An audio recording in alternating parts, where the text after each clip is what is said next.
It is so cold in here. No, And play basketball again, hopefully. He said it's a year. it's me. I'm just I cold. can feel it's cool, but I was cold earlier. I could hardly type. Chief Carpenter, you're probably all set up and ready to go? Okay, good. So you don't need any time? Okay. So I think we are ready. We're ahead of schedule. No, we made up. Well, it's 10. You know we did? Yeah, yeah. That's good. And that's yeah, where we we're want to ahead be. of schedule. Yeah, we're good. So for those of you that are presenting next, I think what we found today is that short and sweet. And I don't mean that just, Kirk, because you're saying there, I'm just thinking about the rest of the presentation. At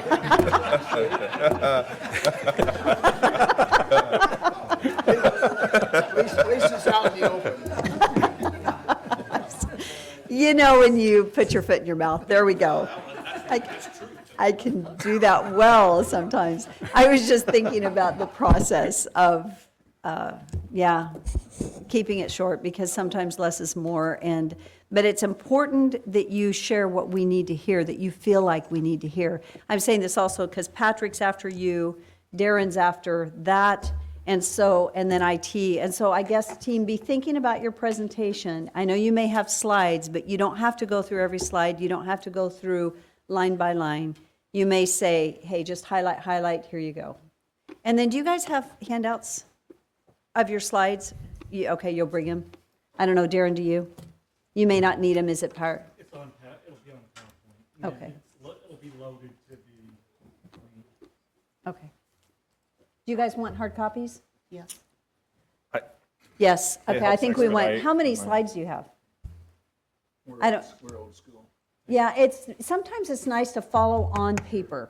So let's, if you don't mind, let's have them bring, some hard copies. Okay, Kirk. 287 slides. I have no PowerPoint. I just have a 3-page handout. Thank you. You You know what, we appreciate you. You guys ready? Yeah. Perfect. Mayor and Council, thank you so much. I am an honest person, so I will tell you, I don't get nervous often. And for some reason, I'm nervous today. I think it's the first, it's that first thing. And the only thing I would like to say is, number one, I'm very proud of my team. Richard Davies has worked under 2 different chiefs in designing this budget. And so if you can imagine direction from one and then me coming in and changing a lot of what he was already working on caused a significant amount of work for him. Also, working with Doug and Ed, we spent a lot of hours together working through this Munis tool. It could be difficult at times and cause a little bit of communication gaps that we were learning as we went. So some of it was just learning and some of it was just the tool itself. So we had the opportunity to get to know each other a little bit better under Doug's direction and working with you, Mayor, as well with where you wanted us to be. We worked our best to reach those goals. So I did want to bring up one thing, and it's not meant to be offensive to council at all. I actually want the public to understand what we're all aware of. So I'm going to put this up, but it has to do with Station 6, which is not in the budget that you are going to be looking at. Thank you. Thank you, Chief. Thank you.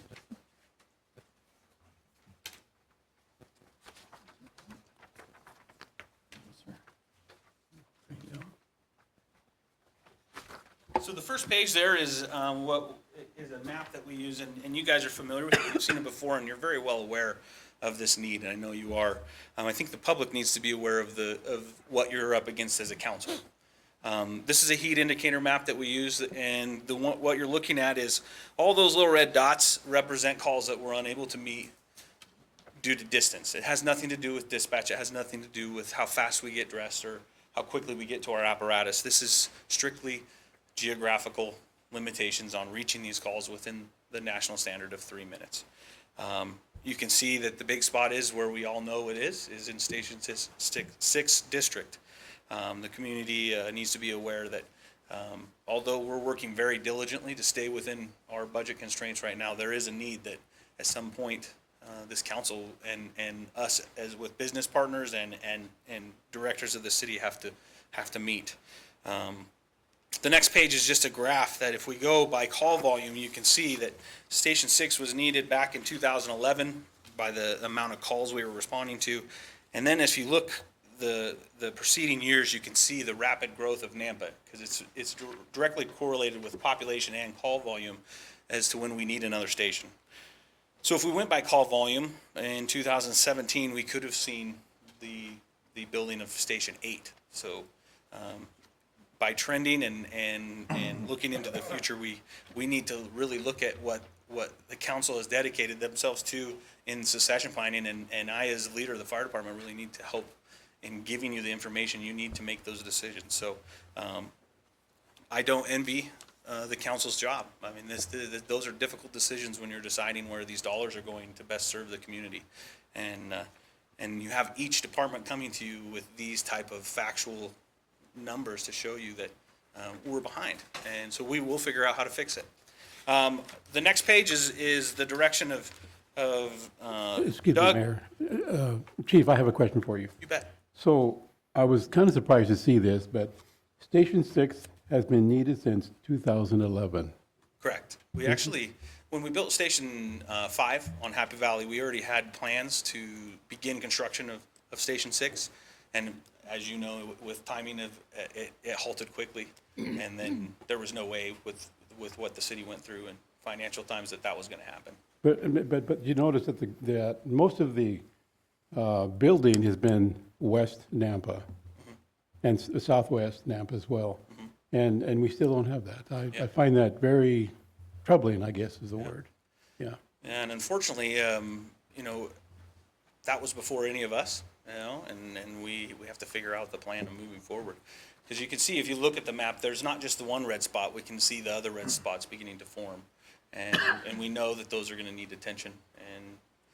But the biggest one is obviously where Station 6 is. So who responds, what station responds from, let's say, if Middleton and Lone Star? Currently, that would be Station 4. So it's split between Station 2 and Station 4. And then what we're seeing now is the squad is making a difference in what would be the northeast quadrant of Station 6 district. So those are the crews that are handling those calls. No, you're talking Greenhurst and Flamingo. Greenhurst and Flamingo, Okay. yeah, and they'll take Middleton or Greenhurst and down Midland, Okay. those main routes. Thank you. So the third page is really just the recommendation of our department heads to come to you with a SWOT analysis and show you our strengths and weaknesses and opportunities. And I can tell you that right now our morale in the fire department is up. And I believe when morale's up, you have more adaptability and more opportunity. We have a team that we've built to trust one another, and we continue to work on gaining further trust. Another strength is the life cycle budgeting that you entrusted us with over the last 3 years is beginning to pay off and is providing a positive impact on our budgeting, where we can sit down with Doug and actually know exactly what we need to plan in the future to maintain and improve our services. Some of our opportunities as well, just as Bobby Sanchez says, we have great opportunity in our people. We have people that are willing to grow and learn. And so our mentoring and succession planning is a great opportunity for us to keep I believe when people find value in what they're doing and they're being valued by their leadership, that they stay not just for paying benefits, but they stay because the value that's found in them as an employee is there. So we find opportunity in those leadership training and mentor and succession planning. You can take a look at our weaknesses and threats. You know they're there. We've all spoke about them. You understand where we are as a city. So the priorities for us this year were the 3 firefighters that would keep our ISO rating at a 2. And that's what we committed to, and that's what the city has done in this budget. And then we have some other budgeting opportunities that were available if for some reason there should be more money come up. Some of them are large and some of them are low-hanging fruit. So that is where I would leave room to answer any questions that the council or mayor may have for me. Bruce Cog, please. Thank you, Madam Mayor. Chief, I see second squad response vehicle as a budget opportunity. I don't see that coming real quick, but so you like the squad, how that's working out? Can you update us on that? Yes, the squad's doing exactly what council and administration and the fire department hoped. we see the squad is now the second busiest apparatus in the city of Nampa when it comes to responses. It reduced the wear and tear on engine 1 and truck 1 by 50% or more. So when we look at that in monetary, we've extended the life of both of those vehicles by many years. That new truck is $1.5 million for a platform. And when we're talking extending that 3, maybe 4 years, it's amazing savings. There's always unintended consequence as well, though. And so we're working on, are we really using it, is there even more that we can do with that squad? Currently, it's responding out of Station 1's district and handling those first out medical calls. And I was talking to Nathan earlier, we're now seeing where Station 2 is busy enough that they're going into Station 2's district as a second out medical often. And so maybe we need to look at its boundaries a little differently than way we would define it initially. So we have a committee that's looking at, are we using the squad to its fullest ability? It might even have more potential than what we really looked into.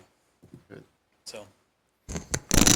Mayor, council, I just have just for clarification, so the budget request here, the restore administrative chief positions to 2008 levels, can you just, again, a motion will be made eventually, I think, on this, just for clarity's sake, because I know that there was probably some changes from what was in the big book that I had spoken with you about yesterday, and so just for the record, can you tell us what the restore administrative chief positions to 2008? So the efforts that we tried to do with Doug, so in 2009, was it 2009, we vacated the training. 2008, we vacated the EMS division chief or deputy chief, and in 2009, we vacated the training chief position for the Nampa Fire Department during the downturn. In 2014, we were able to rehire the training chief, and with working with Doug, what we tried to do was within the budget provided last year, within the numbers that you approved for the Nampa Fire Department last year, we tried to, through life cycle planning, we tried to fund the EMS division chief, or in your paperwork it's stated as a logistics chief, through those opportunities. So the only rise in our budget that we were trying to incur was the 3 new firefighters that were approved through council. I have a clarifying question, and my question was right where yours was. Right. So did we achieve your budgeted priorities, the way you just answered that? So we have restored the administrative chief positions to the 2008 levels? Currently, we are right now with the hiring of Nick Adams, yes. Okay, Of the so, and we've kept our ISO rating, and we have the 3 new firefighter positions. Okay, thank you. Just follow up, Mayor. So to be clear, the FTEs that are requested are the 3. That The remains 3. consistent. There is a new position in administration. Okay. Is that Chief. eating up the reallocation of what the cost was associated with that other FTE, the deputy chief? We were trying to find reductions in different budgets, such as personal protective equipment. We had a $70,000 reduction in that budget line. We had a $60,000 reduction in vehicle maintenance. And so we were trying to cover the wage for that position in administration through reductions of other budget lines. Okay, one last question. In the big book, continue to match MAP fund contribution, is that included? It went Still the down to same. 75,000. 75 instead of the 150 that's in our big book? Okay. Was that part of the trying to find money? So we were given kind of a number to stay with, to keep within the 1%, and to get to that, to get as close as we could to that number, we needed to reduce something, and it was either people or MAP fund contribution. So probably through no fault of your own, I guess where I'm struggling, all the information seems correct. I just don't have the number that was in our big book. It sounds like it's different, or maybe it's the same, but the line items have been revised based on the presentation here. Is that correct? Maybe I'm. No, I think the data you have in your book hasn't changed since we finalized the budget. And the presentation may not be quite aligned with What's in the book? what's in the book, but what's in the book is the final budget. So anything that goes beyond that would be a change. So the MAP fund being reduced from 150 to 75, that That's other in there. 75 is reallocated within fire? No, we took that out. Okay, I get, okay, very, all right. So just to clarify, so here, we've added, in this budget, we've added 3 new firefighters. Then So I guess the- we've got the front page that says 1 new deputy chief of logistics. Yeah. 3 firefighters, and the promotion of deputy fire marshal to fire marshal, correct? That's in there. And I would speak to that one.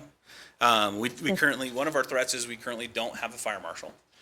Chief Roberts assumed that role because he was a fire marshal. I am not certified as a fire marshal, so it could be seen as a threat. I rely heavily on Patrick, working with him, as well as my deputy fire marshals.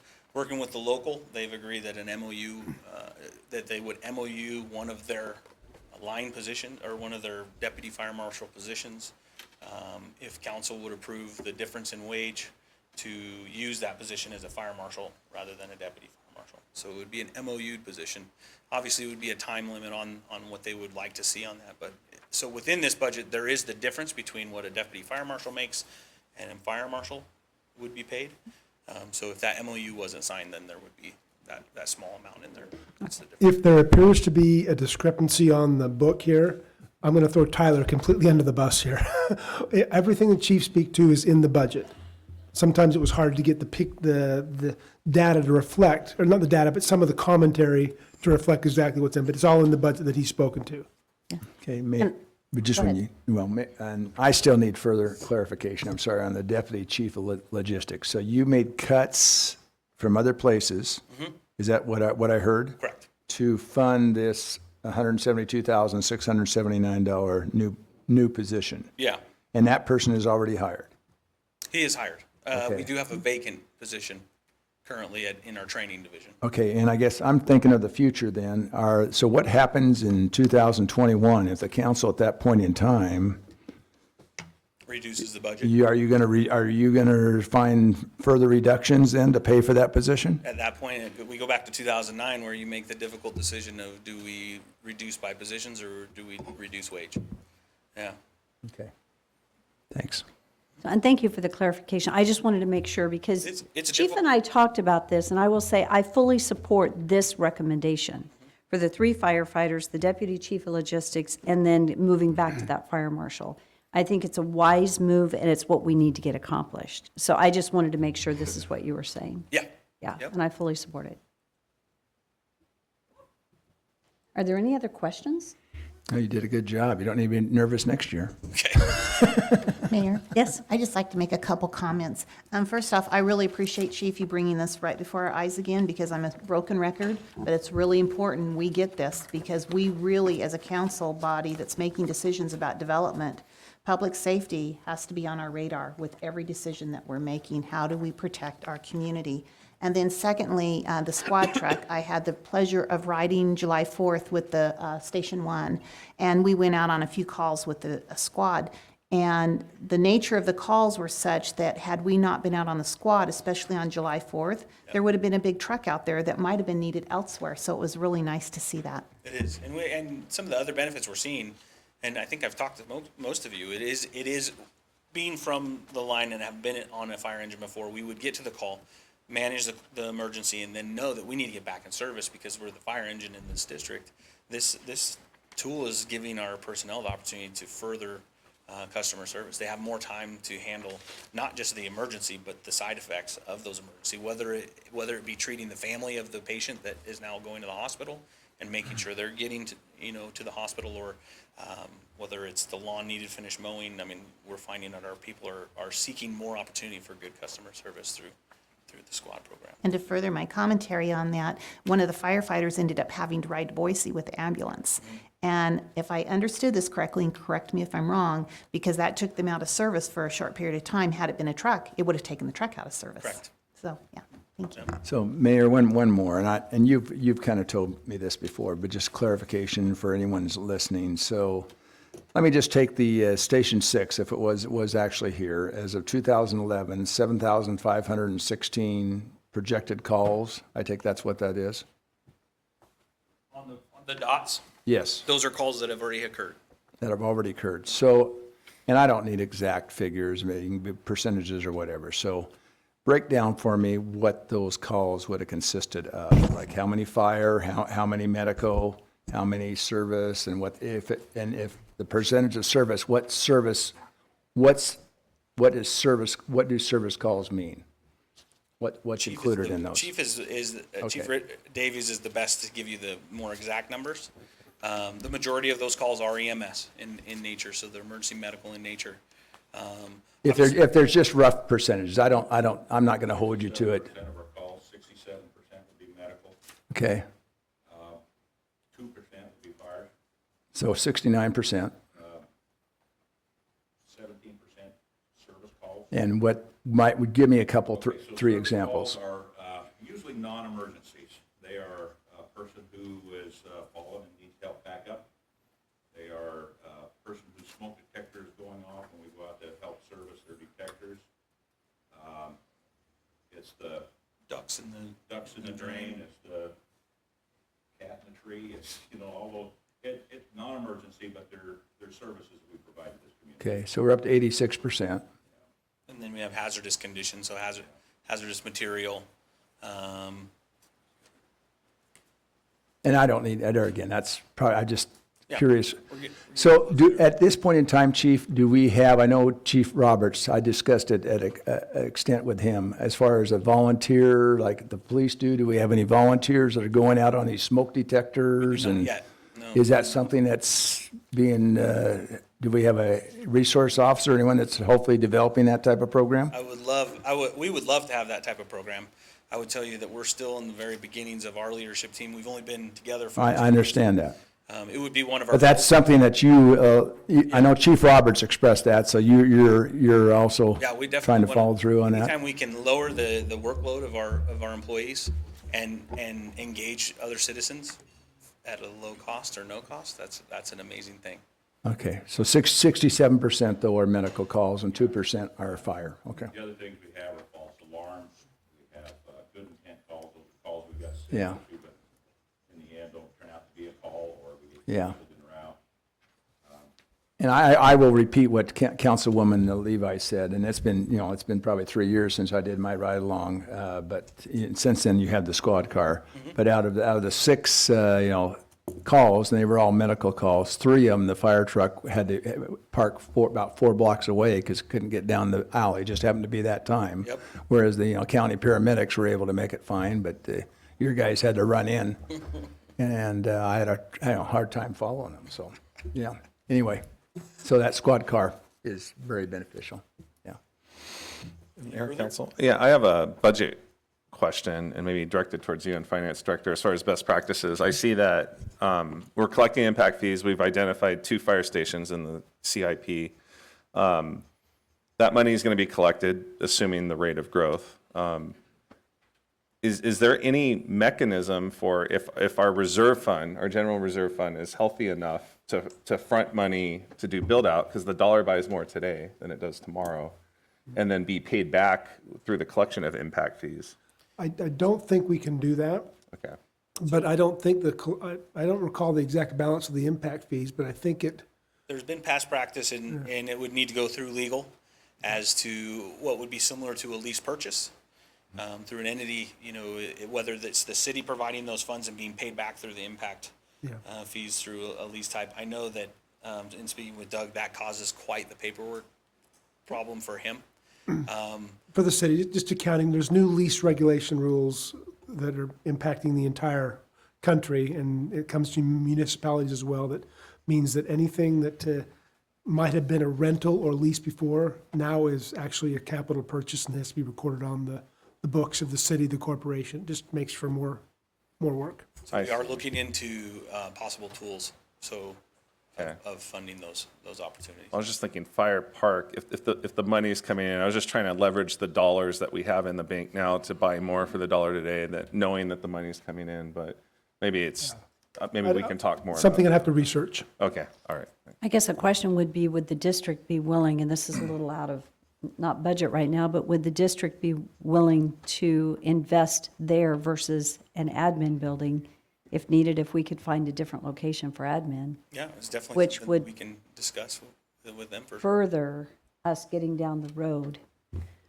I think the one thing that I'm reminded, because the calls are there, that's not new growth there, that's existing Yeah. in that hot spot. And so it really does need to be a priority for us to figure out I how guess to we do could hope that. that our business partners are watching online and that the big businesses in town are looking to invest some money into their community, so we could use some money for fire stations. That'd be great.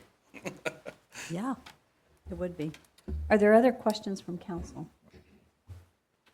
So what would you like to do, council? Do we want to? Mr. Skog, Pointed at. Councilman Skog, Better put my phone down and quit texting. but we won't talk about that. Yeah.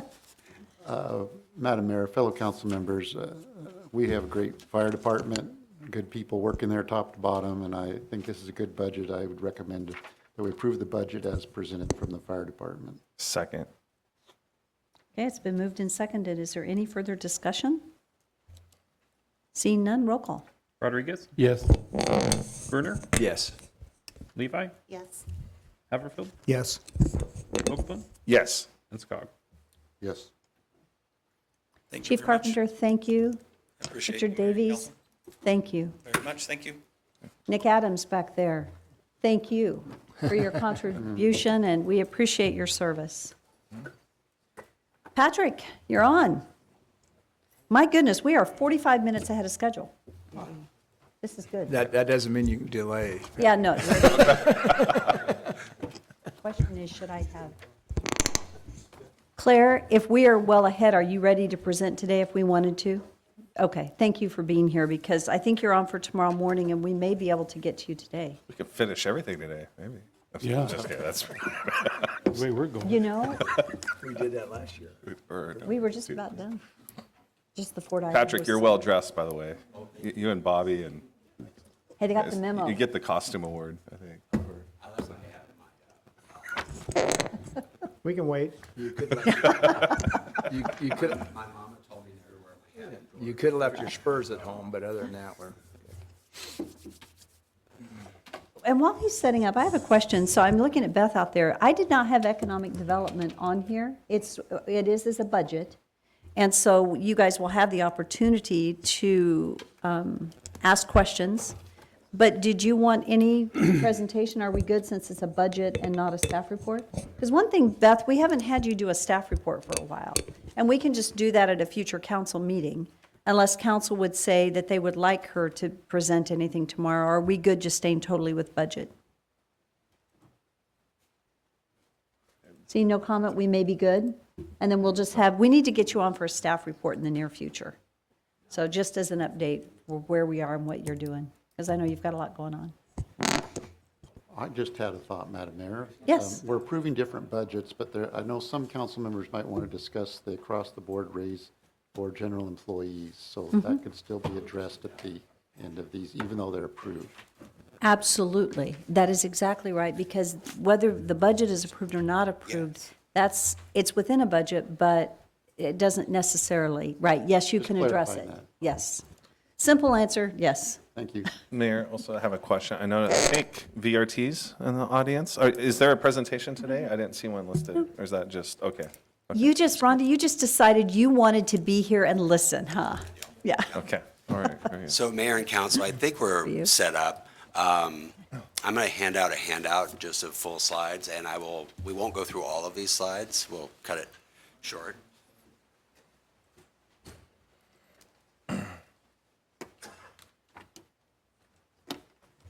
Short is always good news, right?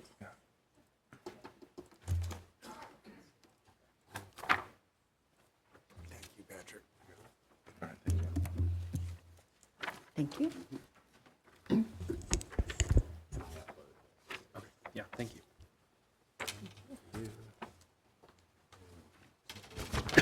Thanks. Patrick, before you start, I just want to clarify and point out that most of your budget that you've included here is solely, most of it is based on enterprise funds or revenue. Mayor and Councilman Rodriguez, half of, or about a third of the budget is general fund, and that would be the facilities development part, and 2/3, the building safety or development services part is all enterprise fund. Okay, I just want to make sure of that. Thank you. Yeah. So I'll be going through our two budgets for two departments within our division. I'm going to start with building safety, And we can go to the next slide.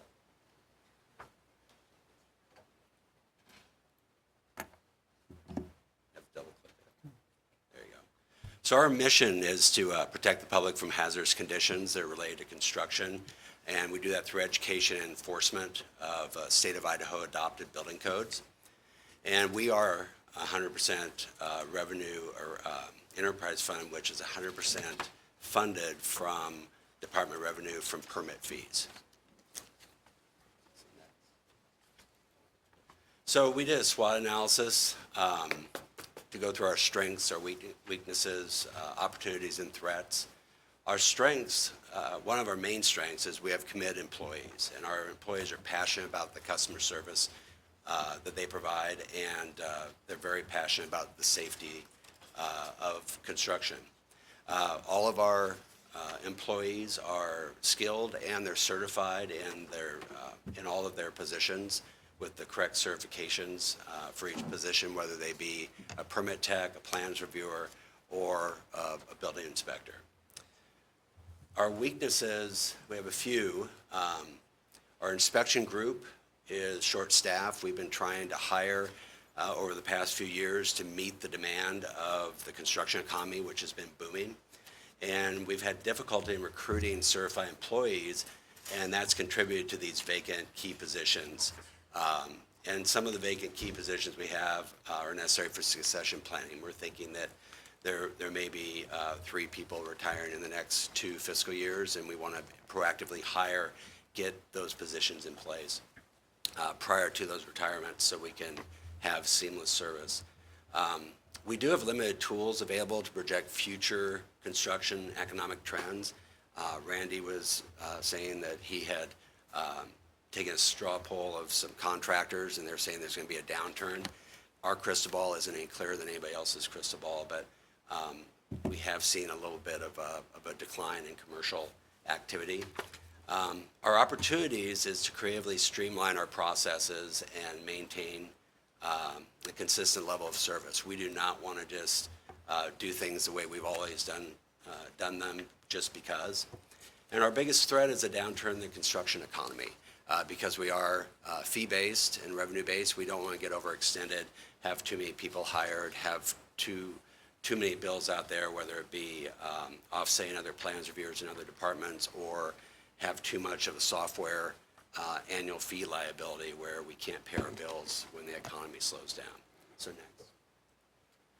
So our revenue outlook is 21% less for FY20 than this year. We had a pretty stellar year. And it's due to the lack of or decline in commercial building permit activity between January and June of this year. We've seen about a 21% reduction in commercial activity, permit applications. And then, but our single-family residential permit activity is up 60% year-to-date, which is keeping us very busy on the inspection side. We've made some adjustments to the FY20 budget to ensure that our budget matches anticipated revenues. And on the next slide, you'll see that this one's hard to read. That's why it's nice to have a handout. If you go back to 2017, this is value in construction for both residential and commercial permits, not mechanical, electrical, and plumbing permits. Starting in 2017, we had $218 million worth of construction in 2017. In 2018, we had $228 million.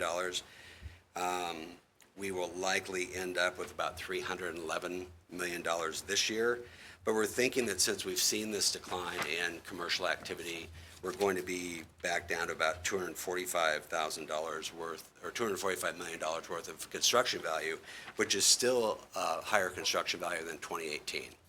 So it's, and some of that is we had Project Bronco that knocked on our door and had a foundation permit pulled. We had Autoval, which is a very large project, go in within the last year, a very fast-track project. We just have not seen any large projects come in of a year, 18-month, 24-month duration, and those should be hitting our plan reviewers right now if they're going to be built in FY20. So next. So Patrick, just a question on that. So with that drop in value, what's the revenue loss then on? Our of that type of $66 million value drop? It takes from, it's about a 21% drop in our income. So if we had, you're our talking income this year is about $3 million. And our income, we're projecting our income, I think, for next year about $2.6 million. So So it's about the same as what your forecast is, the drop in Yeah, commercial construction. Right, Okay. right. So we just did simple math to adjust it down. Okay. That's all Mayor we- Kling. Patrick, you spoke about Project Bronco. Are they still in for permitting? Mayor and Councilman Haverfield, no, they are not. So they've pulled their plans? They have not pulled their plans. They've asked for A delay? a delay and an extension of the permits that they had started with. So they had So we- received permits for foundation only? Mayor and Councilman Haverfield, that's correct, just foundation only. Thank you. So anyway, that pretty much wraps up our revenue. We think it's going to be down 21%. We've been chasing the workload so much that we still need a few more inspection staff to cover even that decreased workload. And then we'll just have to see how the year actually pans out. We will go on to capital expenses, though. Our budget includes $975,000 for a building remodel and all equipment associated with the recently acquired Nampa Development Services Center. And this remodel project will be funded with some funding from FY19 that we had earmarked for the building. And then also the Development Services Reserve Fund will pay for the remainder of the remodel in FY20. $40,000 have been budgeted to complete the implementation of online permit application software in the spring of 2020. And that's pretty much what our capital expenses would be. If we go to human resources, we do have 2 vacant positions for combination inspectors and 1 vacant assistant building official position, which we funded in FY20. One of the vacant inspector positions was funded in FY19, and we hope to fill that position in 19 to address our current workload needs. And these 3 positions were omitted in the FY20 draft budget, so these are not reflected correctly in your current budget packet. I have been working with Doug and Ed to pull together a last-minute budget amendment, so these positions will be reflected in the approved budget. Just a note on that, we will hire the 1 inspector, which will really help us right now. But as we're going into fall and winter, we likely will not hire the other 2 positions, the other combination inspector and the assistant building official position right away. It might be prudent to just see how we overwinter with permit activity and see what the spring brings to us to make sure that we aren't overextended. And then we can also readjust our org chart if we think that there might be even more decline in our permit activity. So we're going to be very frugal with those dollars in hiring. So next. So that pretty much leaves us with any questions you may have. So I noticed that the financial side of these positions is not reflected here for us to include in the budget. So I know you just said that you may pause on the hire, but I don't see them, they were omitted in the budget, and I don't see them reflected here in our document to know what they would cost. Mayor. So that we could approve them, because just for the councils, this is not, and it does not impact the general fund. So I want to pause and ask the council, what is the will of the council related to this? He may need to move forward and hire them in the spring. He may be able to pause it, depends on workload. I would rather not, if he needs to hire them, we would need to come to council with a budget amendment and just do a budget amendment, but we're trying to get away from doing budget amendments mid-year for something like this. So the question is, do we go ahead and approve it, the position, knowing there's no general fund impact, knowing that they will not be hired, and it'll stay in their building fund if they're not hired, and they won't be hired unless they're needed. So I guess the question with the council, how do we want to proceed on that? So Patrick? Mayor, I had worked with Ed on this, and he had put together all of the data. In fact, we could probably or have that out in the open right now. Yeah, go ahead. Excuse me, Mayor. Patrick, you already have the money in your budget now, don't you? Because you haven't hired the ones from last year. Correct. Well, It's already there, I right? only have one position open, and in the budget, defined in the FY19 budget. So the issue becomes council authorizing the additional positions. And Ed can speak to the total dollar amount change to our salaries and benefits. Mayor, Ed, I'm sorry, just a quick question. May skip my mind. So, Mayor, I'm not understanding, though, this is not from general fund, so if there is a need for a budget amendment midstream, what's the challenge with that? If it's affected the general fund, I would be, yeah. Right. It's just the workload. It's a workload, but it's, I think Okay, principally, that's what I wanted. But principally, I would rather not be coming throughout the year doing budget amendments. Oh, no, I agree. I just, I just don't want to okay a budget if we don't know if we're, positions if we don't know if we're going to need it Well, or not. I'd like to speak to, so Patrick, tell me if I'm wrong on this, but what you and I talked Sorry, through is that we've got, sorry, Ed, we have 2 retirements coming up, possibly a third in 2020 to 2021. If you can hire these positions, we need to be hiring, and we are going to have some crossover training that needs to take place before these retirements come. So to me, it isn't optional, because at some point in the next year, we have to hire these positions. The good news is that after we do the succession planning and the training, that more than likely, we would not replace those positions when they're vacated. But we do need to plan for it. And so my communication to Patrick, and maybe Doug, you and I didn't talk about it, but I would much rather agree to approve a budget knowing that we've got to do this now than be coming back asking for amendment, because today we know that they're not budgeted and they need to be. And we know that we have to fill them sometime in the next year because we have 2 retirements coming and there will be crossover. The other commitment is we should never be filling a position that we don't need. But I also don't want to be approving Patrick to move forward if you guys haven't approved it. So it puts me in an awkward spot that we need to be moving forward with a hire, but we've got to go through a whole budget amendment process and a public hearing to amend the budget because of something that we know about today.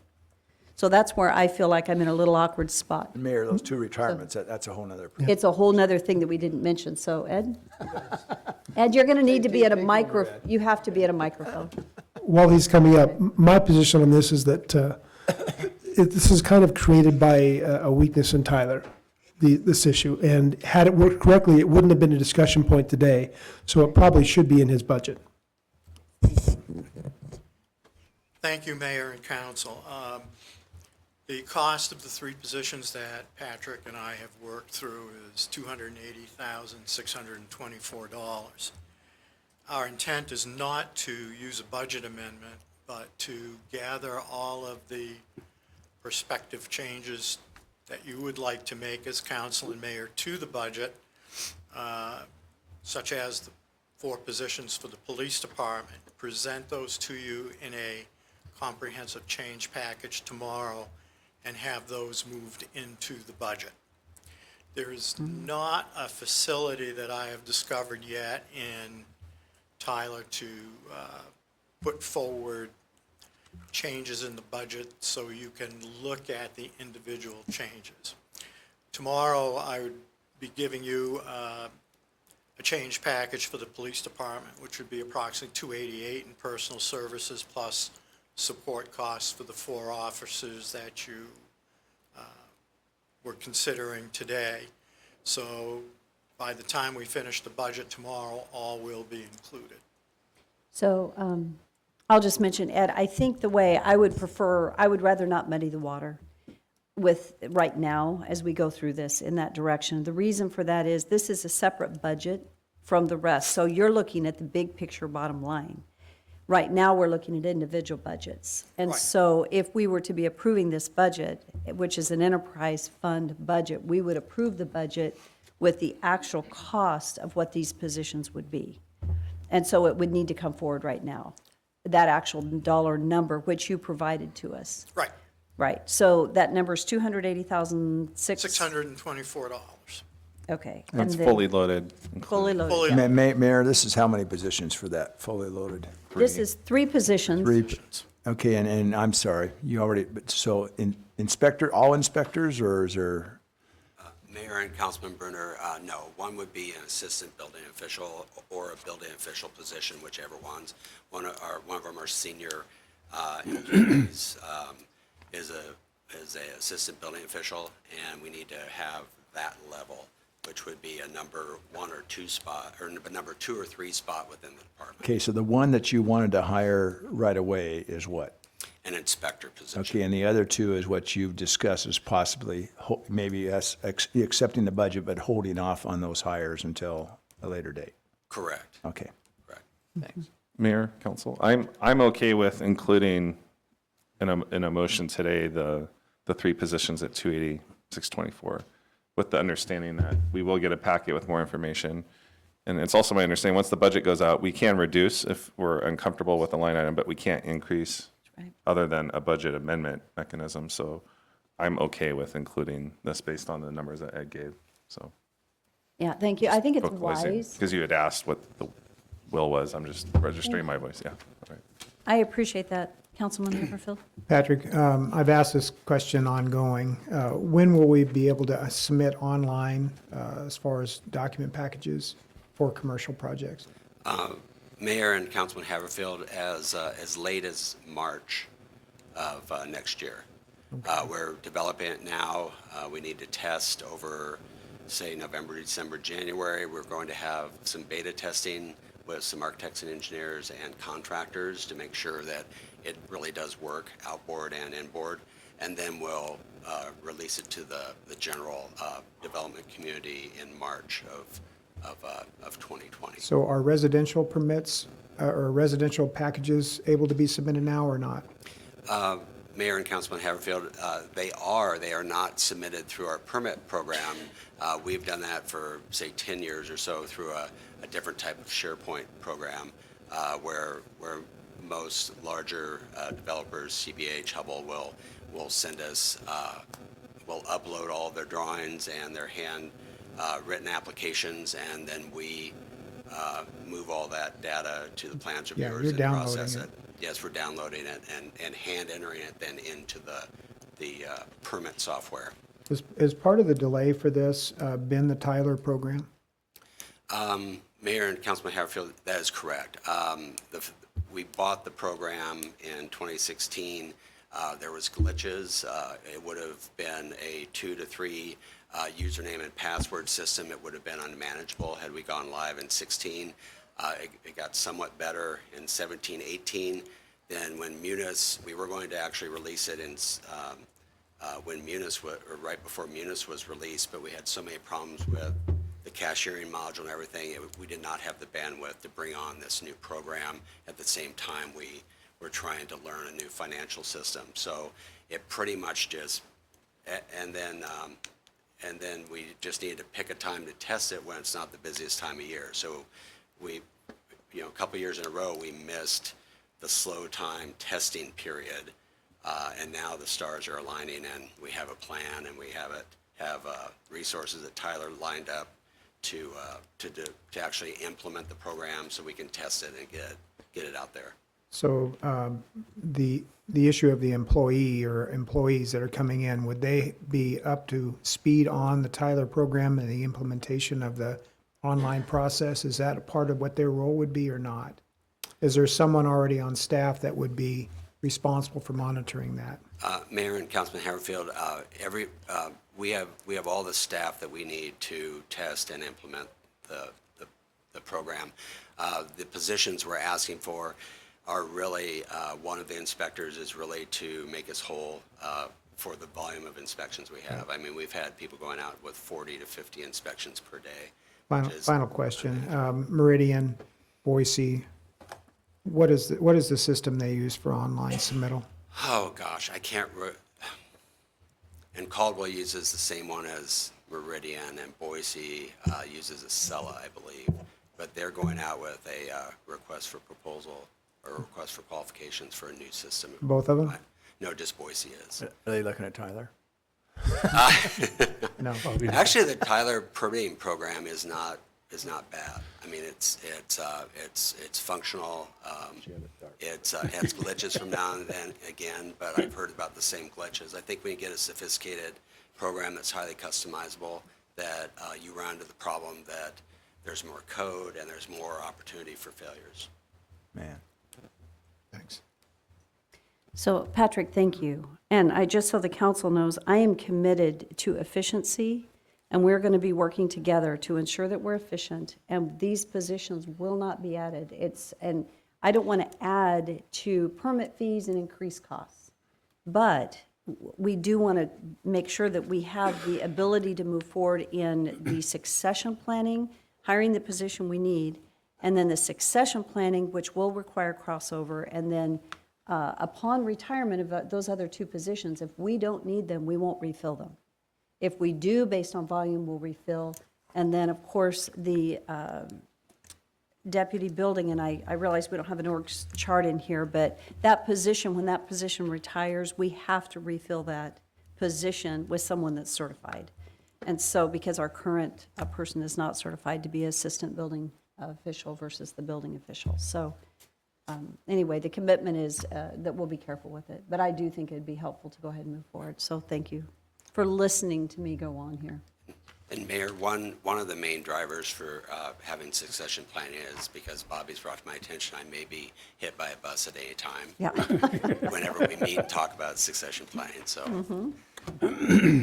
Okay, so that is a specific budget, which is the building safety budget. Now we're going to move on to facilities budget. Does council want to take action on a budget, or do we want to just keep moving? Are these It's really separate? the will of the council. Are these separate? They're separate budgets. Let's take action. Let's take action now. I make a motion to approve the building safety budget as proposed with the inclusion of the 3 positions listed in the packet that Ed Karras had spoken to that totaled $280,000 plus dollars. 624. I'll second that. Okay, so it's been moved and seconded. Is there any further discussion? Questions? Seeing none, roll call. Brunner, Yes. Levi, Yes. Haverfield, Yes. Skog. Yes. Rodriguez, Yes. Hogaboom. Yes. Now facilities. Okay. There. Mayor and council, thank you. We're going to move on to facilities development. I think we have, about 10 minutes? We'll make this short and sweet. So anyway, facilities development is a general funded department. It was formed in 2006 to manage the facilities operations and maintenance of city-owned buildings. Over the years, we've taken on more and more workload and not necessarily increased the number of positions that we need to do the work. Instead, we have a lot of crossover training and a lot of people who can fill multiple roles and are very adept at doing their job well. We have 14 full-time positions at this time with an inventory of over 200 buildings, which is over 1.5 million square feet. We do handle 156 maintenance worker requests monthly. And over the course of the year, we average 75 capital and maintenance projects annually. Usually the capital projects are, the large ones are maybe 4 to 6 large ones. The rest are very small projects, maybe $1,000, maybe $1,500, or maybe, $5,000. We handle asset and building life cycle cost planning in order to develop a capital improvement plan for our buildings. And we also manage the design and construction services for any of the projects that have to be designed or bid out to be completed.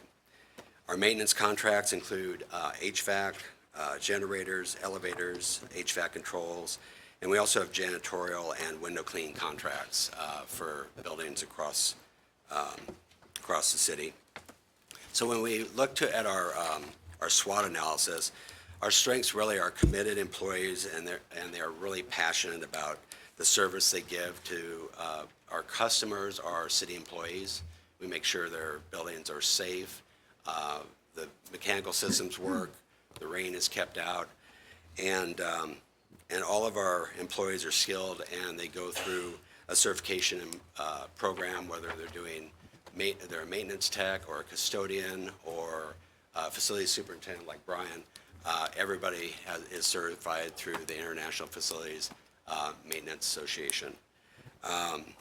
Our weaknesses, we have insufficient manpower to maintain the required minimum level of custodial maintenance services, and that's been since we were created. We've been short-staffed, not intentionally, but it's just been budget-driven, and also it rises and falls with the economy. So our opportunities are to develop creative solutions to stretch a limited maintenance fund, and our threats of deferred funding of building capital projects over the last 10 years have resulted in an unsustainable level of deferred maintenance. We're going to see building system failures in the next 5 to 10 years that will cost more than proactive maintenance. And a lot of that is just function of the available general fund dollars that can be put toward these types of projects because there's so many needs in the city. So if we go to the next slide, we have 4 large capital projects that we've asked for. These are critical projects. They include the Fire Station 5 exterior siding replacement.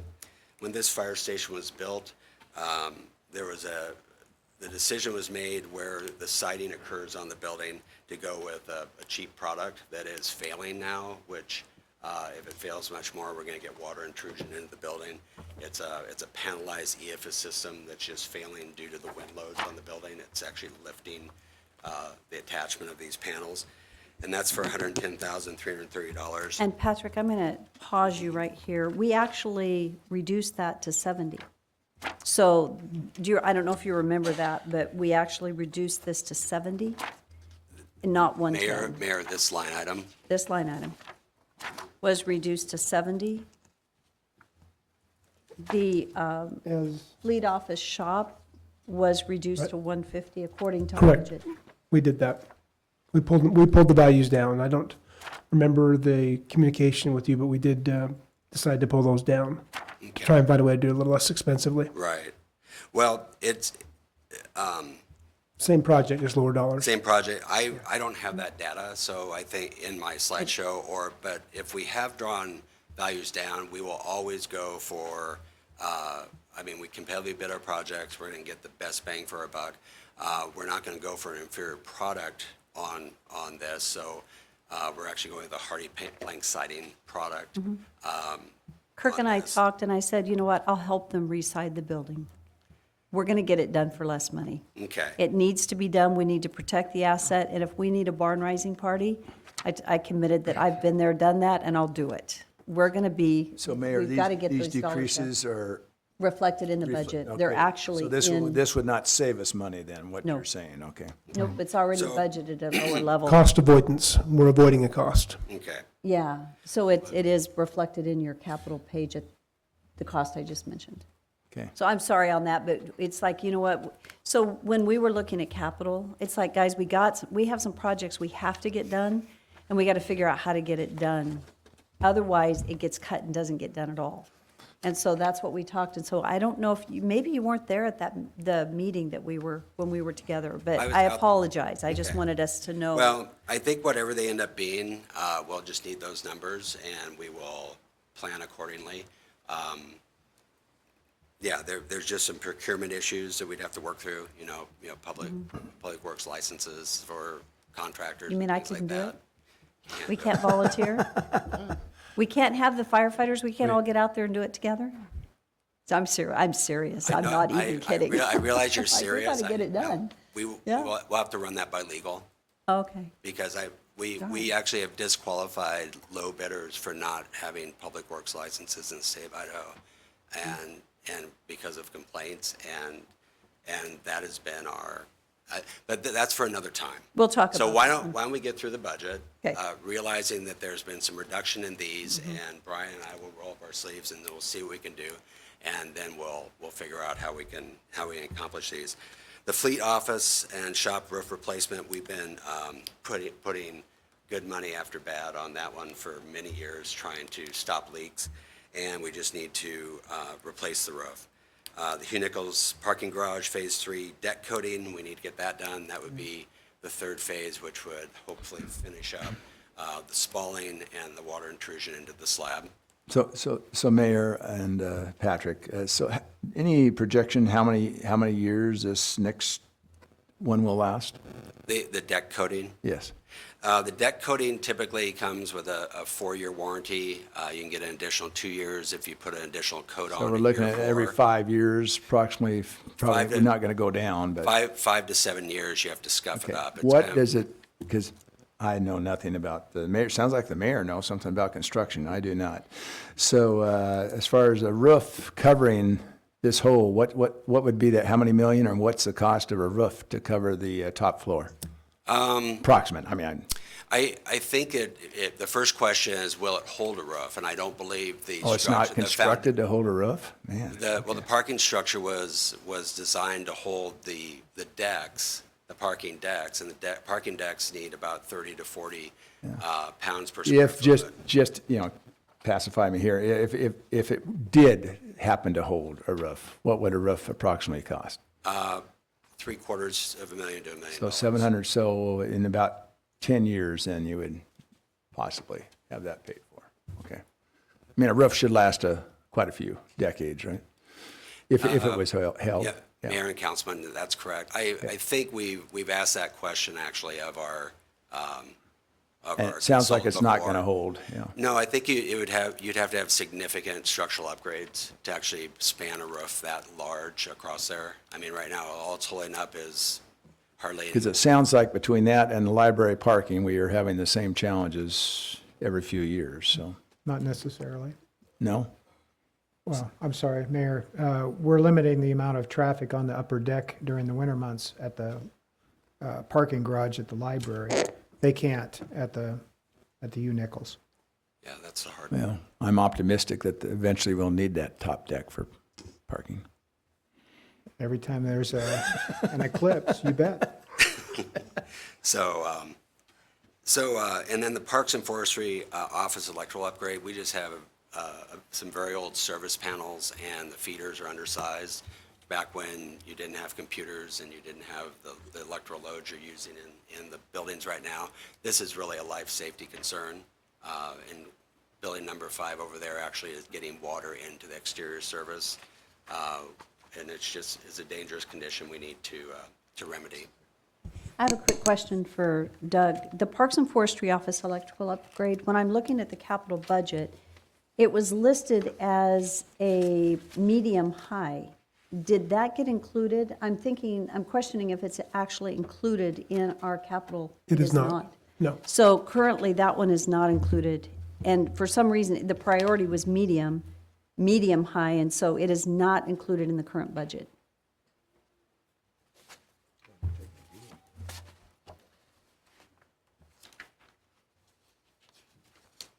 Sorry for that news. I was just That's fine. noticing here that it more than likely wasn't. Well, we'll eke by it, we'll eke by another year. It could be that some of the work may end up being just unforeseen maintenance as well, that comes out of our typical maintenance budget that we have. I just, it was listed as a medium priority, medium high, and we only covered critical and high in the budget. So I don't know if you guys had this No, discussion. this one I thought we'd have the conversation on, so we'll follow up. Okay. I do know that if it needed to, we had $20,000 in the upgrade for the system here that we never used this year. That was my recollection, is we were trading off doing the fire alarm system here so we could do the parks That might and recs. And I work. think that's the conversation where we had kind of switched off, which Okay, was the let's follow up on that, highest. because that's just moving from one bucket to the other. Yeah, okay. And then, and that was actually in the FY19 budget that we found this carried. And I Already think done. what we decided to do is maybe it wasn't going to be in the FY20, we were just going to get it done Yeah. under that. So we'll follow up, I'll follow up with you on that, Okay. we'll get that done. Great. So, sorry about that. So anyway, hopefully there is no more deviations here. There aren't because you don't have anything else listed. So, I think we're Well, I have a good. proposed cut, but we'll get to that. there we go. So, nice. So basically, I just wanted to share these trends with you because it's not, you don't have to solve this problem now, but you just need to know this problem exists. Since I've been here, we've been deferring capital improvement and maintenance items. And we came with a very long list from the downturn when we couldn't spend money as a city on our buildings. So in FY '20, we deferred almost $1.2 million of scheduled capital improvements to FY '21. If you look at what our capital improvement requests are each year in the next 5 years, and you add on each year, if we have a flat $675,000 a year funding level, at the end of 5 years, we're going to have almost $2.3 million of deferred project requests. And at that point, some of these are going to be coming to council for emergency fixes, because we won't be able to proactively replace a rooftop unit or fix a roof before catastrophic failure. I just wanted to make you aware of it, that this is the type of calculus that Brian and I are always having to budget on. What do we fix now in our maintenance budget? What do we fix next year? That type of thing. So Patrick, I have a quick question for you. I was just looking at facilities capital requests, and we're showing deferred of over $1 million, but the actual request that in our general fund capital requests, so maybe they weren't general fund, they were a different fund that we've deferred. Are these general fund deferrals, or are they out of a different fund that we're deferring? Mayor, these were, when we first came with that 2-page color-coded FY '20 capital improvement plan, the total was around $2.2 million. And then we end up just identifying which items were critical and pared it down to just what we brought into the FY '20 budget. What I'm saying is every year when I understand that. bringing it, What I'm not seeing is I'm not seeing it on our document. And what's No. important is that we need to see the document so that we know what we're deferring. So I'd like you to do a staff report at some point and bring before council what we've deferred. Okay. Because the only way we can make good decisions is that we're actually seeing what we deferred. What does that $1 million consist of? I And I'm can, not seeing that. this document, I can amend to put those back in. We had the minute I took them out just for the presentation purposes.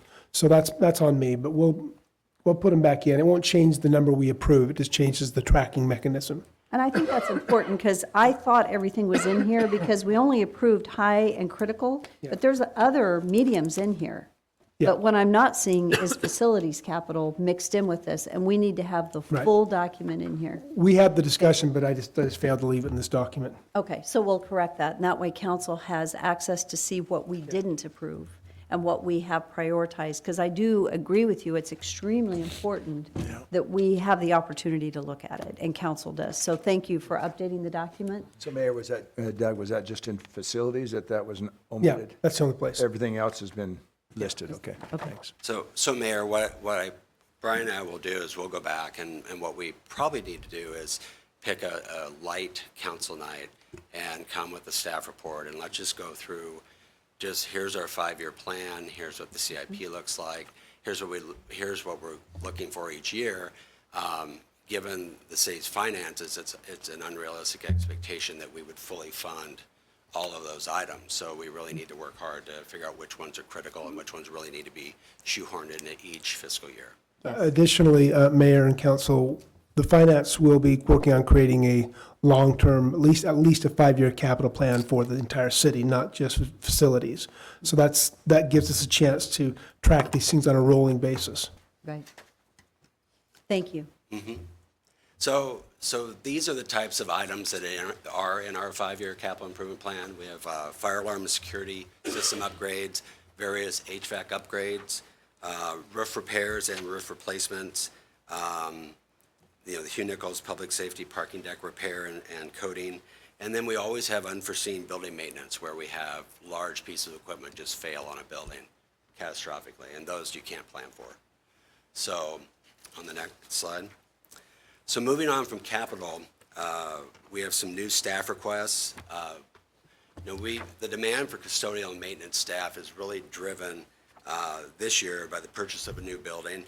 And then for many years, we have deferred hiring custodial maintenance staff because when we brought a budget to you, the direction the directors has been, we're not gonna add any new positions this year.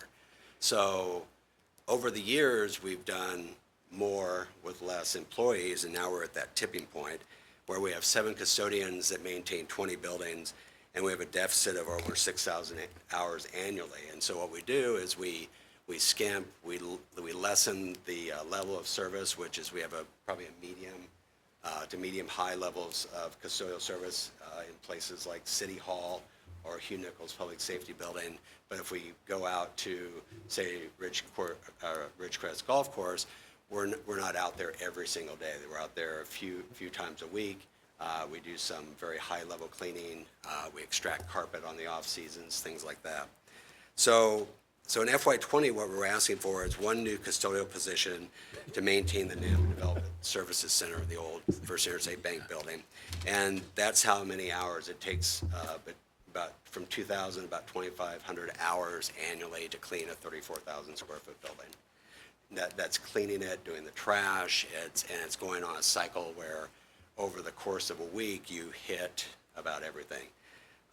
We're also looking for 1 new custodial position to fulfill the needs of understaffed locations.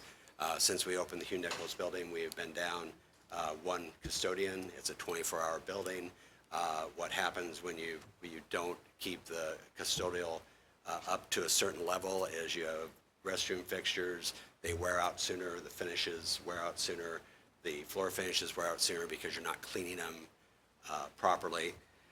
And so that's pretty much our new staff requests this year, and those are reflected in the budget. Madam Mayor? Yes. Patrick, I know you've done this in the past, but how does this apply if you wanted to hire private cleaners to come in and just do some of the work that you can't afford, or how does that compare fiscally? Mayor and Councilman Skog, we've looked at that. The library hires, they have a custodial contract just for the library. We have several buildings where we have to have background checked employees in order to have overlap and coverage. And it's a liability to us if we can't have background checked custodians. If we have a few people on vacation and we need somebody to fill out the Hugh Nichols Public Safety Building, they need to be able to badge in and not be escorted back. We also have a lot of these custodians, they come in after hours. It's really hard when you go out to procure services. There's a lot of turnover with commercial cleaning companies, and it's really hard to get dedicated employees who are background checked at those types of businesses. It's hard. If you're paying X amount, it's really hard to find people in that level of jobs that can clear background checks. Brian can talk a little bit more to the difference in what we're paying. I know that we have more oversight and more management of exterior cleaners that used to come in when we had contracted at the Civic Center or come into the library, where we have to constantly remind them to keep up to a certain level of service so they don't scamp and we get what we're paying for. I forgot. But if you want the numbers, we could also crank out the numbers. We have so few custodians and we need that overlap that if we start having contracts elsewhere, it just makes it harder for us to keep up if somebody's out for a week. Councilman Hogaboam, and then Haverfield. Well, this was one of the areas I was going to propose a cut, because this is Gen Gov funded, and I don't notice a big deficiency. I know you're adding the 1 building, so my suggestion was granting 1 instead of the 2. I guess sometimes maybe you're victims of your own success, like you're doing more with less, and then I know there's always these standards thrown away, like 6,000 hours, but maybe we become the model of efficiency. I know maybe it's somewhere in the middle, but I just, hiring 2 custodians, I was wondering if we can get it by with 1. I know you'd probably say no, we need 2, but when I look around, I don't notice huge deficiencies when the trash is taken out and bathrooms are clean. So it's one of those things where I know the fiscal impact's 30 plus 20 in benefits, so 100,000 total for the 2 hires. I also realize the rec center, I think there's a custodian request, that's separate later, but it's the same amount. So in total, there'd be 3 new custodians between 2 for here and 1 for there. It seems like the library has a good model. I understand you're saying that there's security and background checks that need to take place. I'm just, we pride ourselves on trying to be efficient and lean. I volunteer police and I don't know what their clearance check is, if it's going in and doing bathroom cleaning and taking the trash out. I'm just wondering if there's certain duties that can be assigned where we can save maybe 50,000 on one position here. Mayor and Councilman Hogabaum, I get what you're saying. We probably don't have enough time to really roll into a very in-depth discussion. To the point you've made, I can say that we see the deficiencies, and we've been asked to go out to more and more places. I mean, we handle Parks and Rec office, the Waterworks office, wastewater, Hugh Nichols Public Safety Building, City Hall, both golf courses, streets. What am I missing? Magnum Building, Family Justice Building, which, a year and a half ago, the basement was all but vacant except for Brian's staff.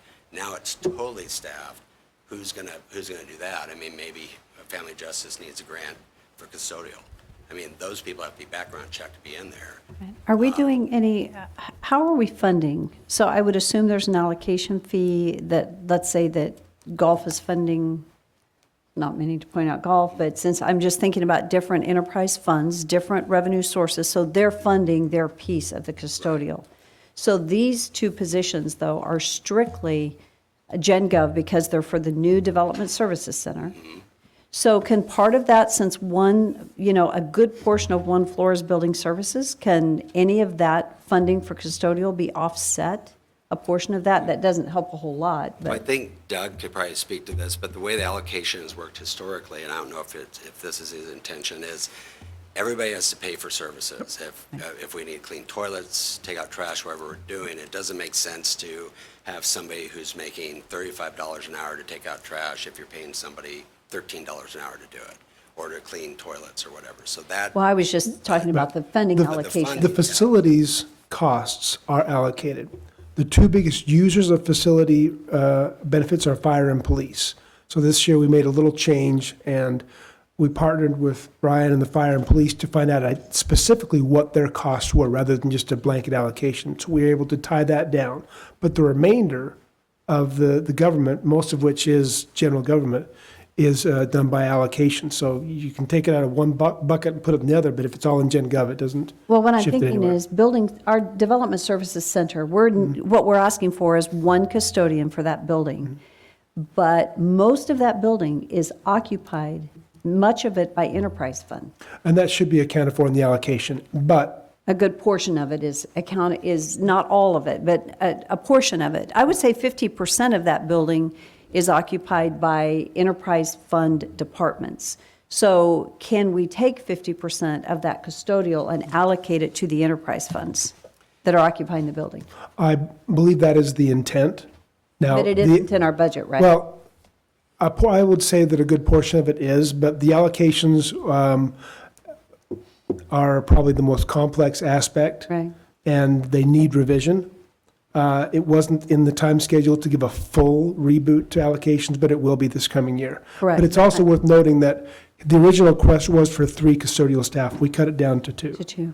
But I'm just thinking if, and aside from the whole allocation process, this would be a very specific allocation based on the occupancy of that building.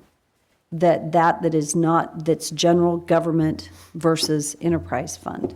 And the percentage of occupancy, if we could just allocate that percentage of service provided on the custodial side, it would Like- save the Gen Gov side. I don't have the exact numbers in my head, but I know the intent was to have that built into this budget, that allocation portion. It is, I can't determine the exact veracity of the new building and make sure we have every dollar accounted for in the appropriate bucket to get the most accurate spread, but it is in there. Okay, but what I'm trying to get to right now is if we're looking at cutting a position, Or- and we know that we've got a $105,000 cost to Gen Gov right now, if we cut one position, we're going to take that down to 52.5, right?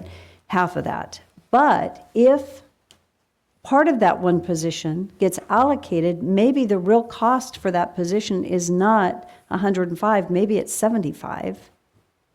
Does that make Yeah, no, sense? I And I just, follow. I'm not sure No, if it's already You and accounted. I, we're not on the same page here. Right, And so I I- apologize. The intent is to take what you have said and already do that. Right, So but that's, since it isn't done, no, I didn't say it wasn't done. I said it may not be done exactly as we've done because it's a brand-new building. But the intent was, because I can't remember every single allocation right now at the top of my head, but the intent was, and I'll go back and look before tomorrow, but the intent was to make sure that that allocation took place so that the general gov received relief for service provided. but we still have 105,000 into Gen Gov, is that right? Well, that's where it starts, but not with the allocations. The allocations aren't done by individual account. The allocations are done at the bottom in one line. So we accumulate all the costs, and then we have an allocation line at the bottom. Wow, that's not helping us on our budget, though. Mayor, Yeah, Council, yeah. my concern is I view Gen Gov, the capacity is really a zero sum because of statute to 3. So if we're trying to find money to fund police or do other things like raises, or save some money or so the understaffed locations, as you mentioned, like wastewater, for example. So if custodial services are going to wastewater and they're cleaning a building that's basically an enterprise funded Right. building facility, should that be a Gen Gov appropriation as No, opposed to? I think it already is, isn't it? Well, Or not?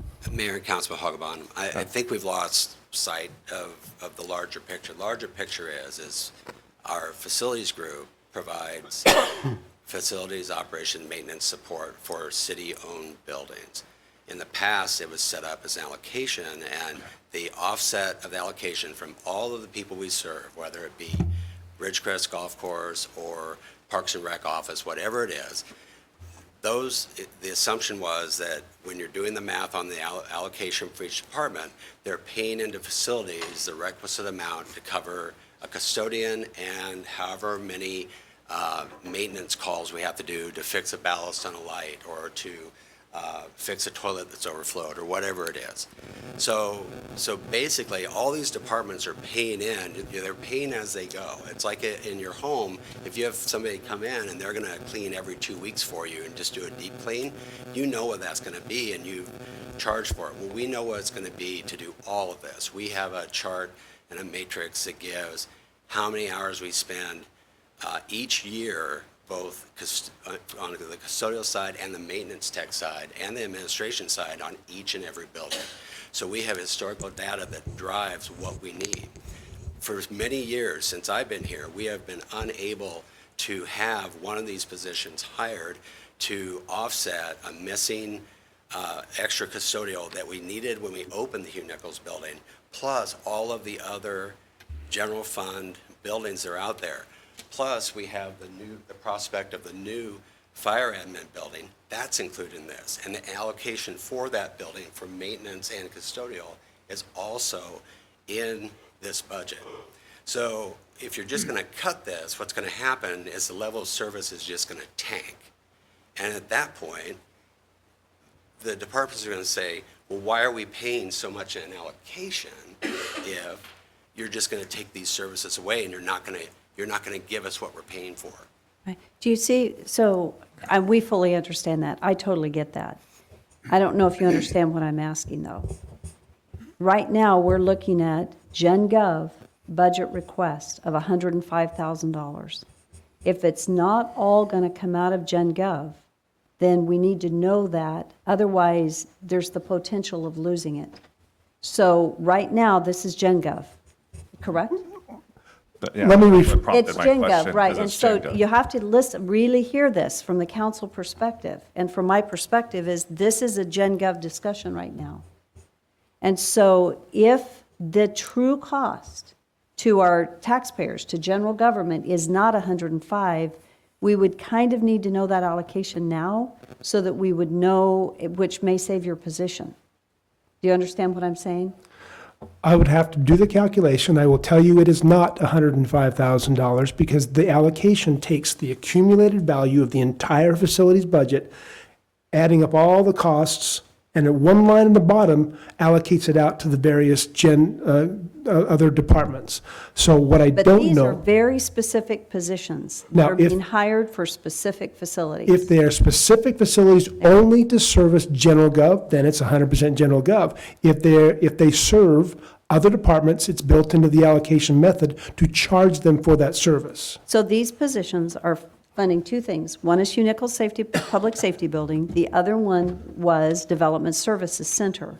And I'm talking Mayor, excuse me, the first one is not only for Hugh Nichols, but for 6 other buildings that require additional hours to actually make them whole. okay, so that's Gen Gov, though. So that's Gen Gov. It's So the it's second basically position. seven people or 7 buildings for one of the custodians, and then also Right. overlap in other buildings. And then the other one would be dedicated only to the new building. Which goes back to my very first question, if you can hear it. The Development Services Center is occupied by what percentage of enterprise fund, of enterprise departments? Because if we say Public Works with the oversight of engineering, the oversight of water, wastewater, right, the oversight of streets, and your building safety department, which is a huge piece of that first floor, it could be that 50% of this position that we're wanting to hire for the Development Services Center actually gets directly allocated to those departments. It doesn't go into the overall allocation, Doug, that you're referring to. It's very specifically allocated because it's hired very specifically for that building. And we know the occupants of that building, and so we could pretty easily, and I think you're doing it right now, say that this one position is going to cost the general fund X, and it's going to go, the rest of it's going to be dedicated over to the building. Mayor, it's somewhere around between 40 and 50%. I'd have And, to- and I know exactly what you're referring to, Mayor. The allocation process is, like I said, the most,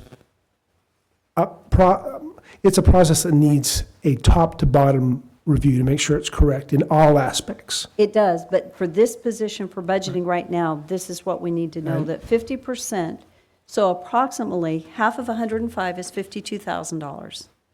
And then half of that, about $25,000, is going to actually be allocated to those various enterprise funds. So the actual cost to our general government is About going to be 80,000. around If, 75,000. if not already in there, we can make that change. Yeah. And Mayor, Councilman Haverfield, then I have kind of a strange question after you, sir. Okay. Just a couple quick questions. The Hugh Nichols roof deck coating cost of $356,950, was that an estimate or a bid amount? That is the bid amount with the, that's engineers. An estimate of cost. So it actually hasn't been let yet, so it could be less than that amount. Right. Okay, Hopefully. yeah, that's a positive. So the other question I had is when you get into, later on, providing us with that list of, well, the capital projects and deferred maintenance and ongoing plan for them, can you put together at that point a list for us? You have 200 buildings that are listed. Could we get that in a list so we know what buildings those are? And also, can you tie it to a city matrix map so that we can know throughout town where they're located? Is that something you can provide for us in the future? Mayor and Councilman Haverfield, yes, we can do that. We can pull that, both the lists. We have the list, and we just redid it for iCramp when we did all the new values in the last year and a half, so. And then I can work with GIS, see if we can get a map generated of those Yeah, just addresses. Tag them. Okay. Thank you. Yep. Mayor, just to follow up, so I thought I heard Doug say that, so also your facilities, you provide janitorial services for the 5 fire stations? No, not for the 5 fire stations. We were going to do it for the new admin building that the fire Okay, district so I is. thought a lot, you mentioned that a lot was for fire and police, so that's why I was.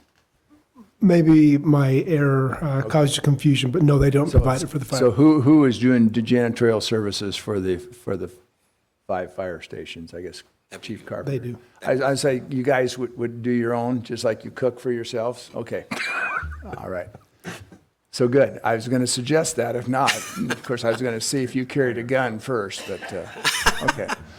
All right, appreciate it. And this is just totally off the wall. I just know him personally and know how great he was at NNU. Does Scott still do the Hugh Nichols building for you, or is Scott even employed? I mean, at least in my estimation, he was fantastic. Get as many of those as you can. You may be able to cut how many? Right. Okay. Right. All right, That's thanks. correct. And so in June, our facilities project manager left employment with us to work at Ada County in the same position with a 21% salary increase. He basically went from a $56,000 a year salary to a $68,000 a year salary. We're trying to backfill his position using a $60,000 salary. And we're proposing increases to that project manager position based on that $60,000 amount that I just discussed that we're pulling out of just our operational budget this year to make it work. And then the other thing we're doing is we're boosting our facility superintendent salaries, who is the supervisor for the project manager. So we're providing competitive wages for retention as well. So those items are built into the budget now, I believe. So, and then I'll leave it for any questions. If we have any more questions on the capital items, I think to recap, we're going to come back in the next month or so with a staff report to go over just a 5-year capital plan. And we're also going to we're going to have a 5-year, budget anyway. Yep. So we'll have to have dovetail both. our capital plan with that plan. The other thing is Councilman Haverfield asked if he could have if we could send out lists of buildings, and we could send the list out now. We can work with Craig Tarter's group and GIS and see if we can get a map generated. I don't believe that would be too much effort to get that generated. Mayor Kling, and the buildings as well, if they're occupied or non-occupied. You mentioned, and again, it was just in passing, about the fire admin building, but that doesn't currently exist at this point. That's just fire station number 1, correct? Or the Hugh Nichols building, I guess, the fire admin on the 2nd floor. Mayor and Councilman Haverfield, the fire department is working with the fire, or the county fire district to, where the fire district would purchase a building and the fire admin group would move into that building. And part of that lease would be to have us provide custodial, and that is envisioned in this year's budget. It is a variable that has not happened yet, but we have captured it in the budget so that if it does happen, it can work out. And if it doesn't happen, then we won't need those hours. Only on the custodial side, because we didn't actually, okay. Right, so right now, the cost associated with the lease is not in what we approved. Okay, We plan for allocation to them if we move to make a plan to pay them. okay, so it's still an ongoing discussion then, Even if we move to what is now HR, right? it's in our budget to pay for. Pay them. Okay, in what we approved? Okay. Mayor, council, one comment additional on the allocations. Ed and Michelle pulled some good numbers for me here. Last year, the allocation to development services for facilities was $34,000. The budget this year is $57,000. So we have increased the allocations to development services out of general gov for the additional staffing. Thank you. That's very helpful, but then it leaves that question in my mind about this budget line item. So it doesn't sound as though if it's already been allocated for the services to that building, is it correct to say that this is actually a $75,000 impact? If you wanted to look at that, well, yes, you could. We could, because that's going to be important Yeah. in the approval In fact, that's process. probably the correct way to look at it. It's just that accounting didn't think that far ahead. Okay. Well, that's fine, I don't mind, I just want to make sure that we have some, because it'll get down to that 25, those little Yeah. 25,000s may add up. Yeah, Mayor, thanks for chasing the rabbit a little bit with me, because I think, I didn't know if financially you had to account for it in Gen Gov, and then the allocation comes in and it reconciles it, or if you could do it on the front end, in which case Yeah. it shifts the funding mechanism for those two staff positions to open up budget capacity to save on the property taxes. You have identified without intending to one of the reasons why I want to rework the allocation process. I have a quick question for Councilman Haverfield. Regarding sending the list of the buildings, were you wanting to receive those within a time frame to help make a decision during the budgeting process, or was that just a request at a later? I think it's just an ongoing, that kind of information is useful in conversation, and when we start looking at, well, decisions like the fire admin, things like that, it'd be nice to know as assets, what we have as a city available to us to look at, just from a practical standpoint. Okay, so we are almost 45 minutes past, or we're at least 30 minutes past what our allocated time was. So I have a quick question for council. How do you want to proceed with the facilities budget? Do you want to, well, I want to be ahead. Yeah, we were ahead of that. So how would you like to proceed on facilities? It sounds simple just to do one from general government, the other from the allocations, isn't it? Is that the way we want to work it?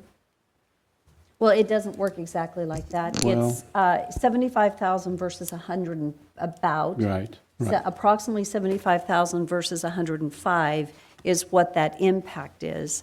So based on, I mean, if you approve the budget as requested, because the capital is a separate budget. So if we approve the facilities budget, I would assume our capital approvals are going to be in a separate bucket.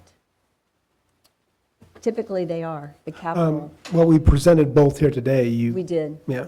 But it's at the numbers as presented in, it's not the numbers he has here, but it's the numbers in your capital budget, which was the 70,000 and the 150 instead of 189.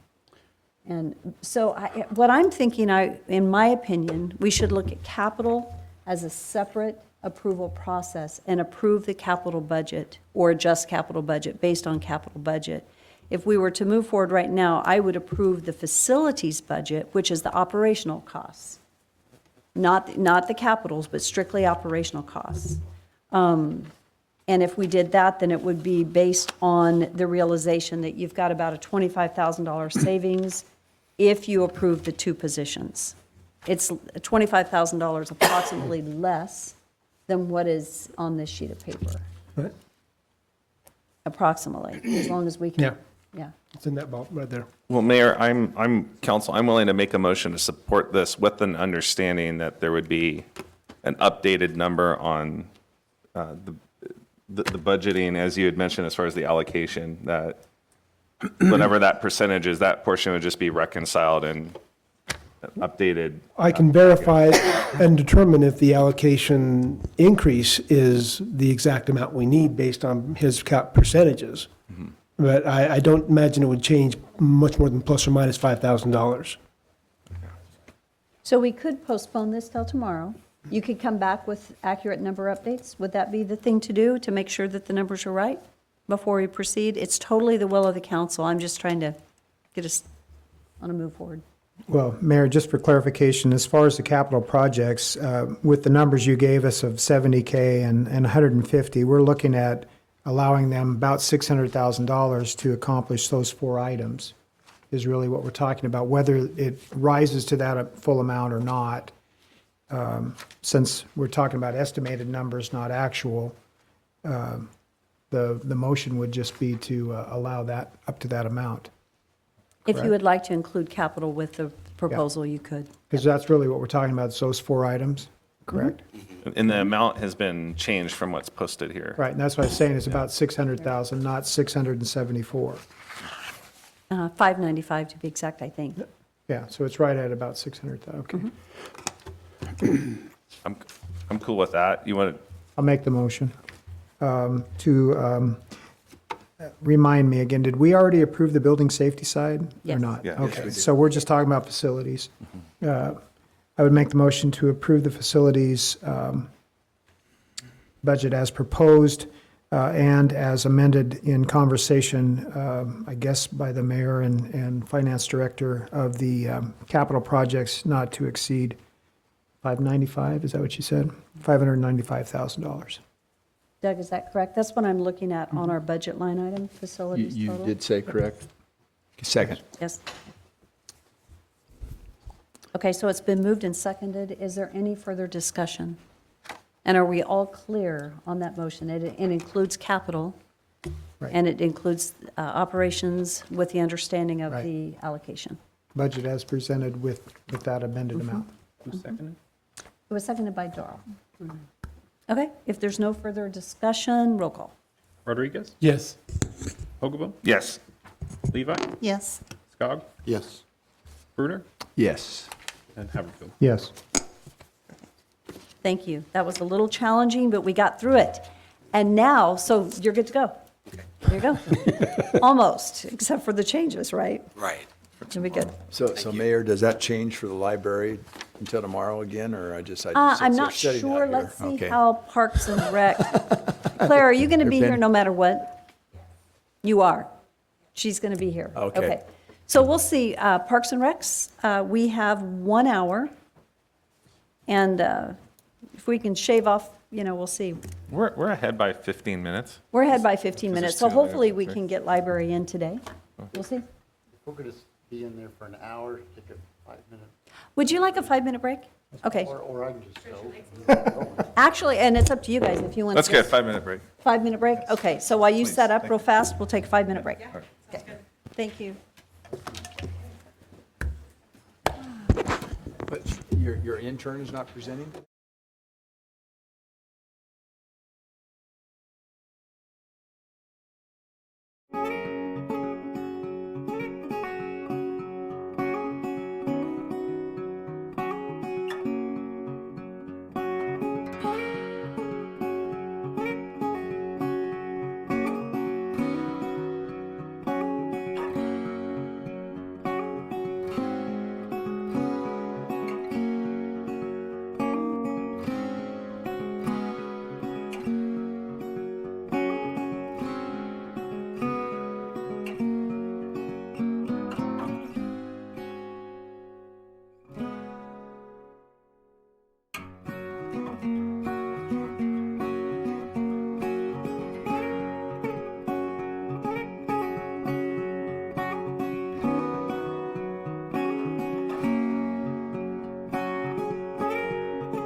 No, I wasn't sure if we were all back. Chocolate.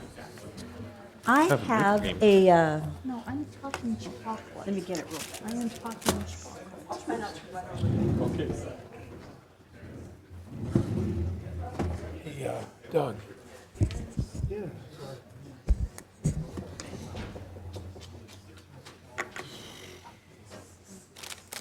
Chief. Oh, Chief Huff. Purple? Chocolate? These, I found in my drawer, they're not fresh, but which one? Oh, Caramel, milk chocolate, or dark? Yeah, yeah, also. Thanks. Do you guys want a chocolate? Caramel, milk chocolate, dark chocolate? I don't know, they're kind of influencing us with these cute little I know. Which one? Darren does that. Do it for the kids. Okay. Do it for the kids. Do you guys want a chocolate? Darren, you got about 2 minutes. Can you do it then? I'll take one. Yeah, I know. If you guys can do it, like, pass one down to Doug. Oh. You don't need my license. Well, you got your backup right there. Have her do it. One more. Oh, we're good, okay. Are they all white? No, none of us. All right, are you ready for me, Mayor? Darren, we are ready for you. Thank Okay. you. Parks and Recreation 2020 here, the budget. If you go to the next slide, this is just the order of our presentation. We do have most of our leaders of our divisions. They're in the audience, and as always, if I'm not able to answer any of the questions, I may call on some of our staff that work very diligently in the program. You'll notice how I have it set up is golf. There's a couple ways to present golf. You can do it in 4 different divisions, 2 at Ridgecrest, 2 at Centennial. For this presentation, we've combined golf into just one presentation. Our focus has always been on our 4 pillars: conservation, health and wellness, community, and economy. We believe that is what Parks and Recreation is about, and so the decisions that we make regarding the budget all fall within this. They're pretty self-explanatory. Perhaps community, we believe when you're offering kids places to play, whether it's baseball, the rec center, some of our partners like Boys and Girls Club, or some of our parent organizations, Nampa Little League. Those are types of things that keep kids engaged and also help with crime prevention. Things like the dog park help with social integration. They bring people together, parks bring people together. And so we're happy to move forward with those types of pillars in mind. Our mission and vision statement is simply just part of the pillars and the things that we want to do to move forward. It's there for your review, but we won't spend too much time on the mission and vision. But we will go into our part-time staff, our full-time staff, and our temp staff. I have heard that Councilman Hogeboom said that we perhaps asked for a custodian. We didn't. We only asked for one full-time person that will get into depth as we go through each budget, but that was in parks. We did ask for one full-time park technician. As you can see from this chart, right now we have 50 full-time staff members. If we get approved for the additional park person, we'll have 51. Part-time and temp seasonal, 125 and 135. Although today is kind of interesting, a few weeks ago we came to you starting the inmate workforce program. That actually started today. So we're anxious to get some feedback and work through that, and we're hoping that that will help at least alleviate some of our temp issues that we've been having with turnover and such. And so we'll keep you posted on how that works. In Parks and Recreation, we always rely on partnerships to do the work that we do. We know that we're an organization that can't do it by ourselves.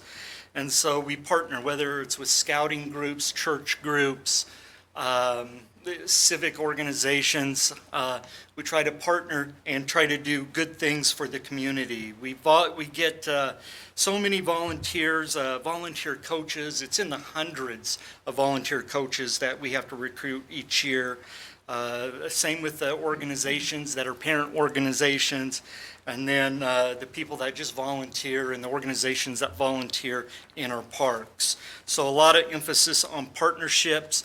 Carrie Riley, which everybody knows, and she's kind of our face, and everybody likes her, and she goes out to all the businesses. She's partners with our businesses, and we always like to bring a slide that kind of shows the progress that we're making in donations that come into Parks and Recreation. And you can see for cash sponsorships, Pure Cash, in 2011, we had 47,000, and we're almost at 139,000. And so that's real dollars that if we did not have these business partnerships funding, that is real money that would be being requested out in the budget. And then in-kind donations has seen quite a bit of progress as well. We'll go through the funds separately. This is the Parks and Recreation Administrative Fund. It's basically made up of myself and Jennifer and Barry and Carrie. And what we do is we're an organization or a small group that tries to help remove hurdles from all of the divisions and help them be successful. And so that's what we try to do, whatever it takes to help them be successful, budgeting, marketing, guidance in any way, that's what we're there for. You can see from the budget, this budget, a slight increase, just cost of living. This budget gets allocated out to all of the other Parks and Recreation divisions that we have, such as golf, the rec center, the recreation department, and parks. And so you'll see that number. If you dove into the details of each budget, you would find that number.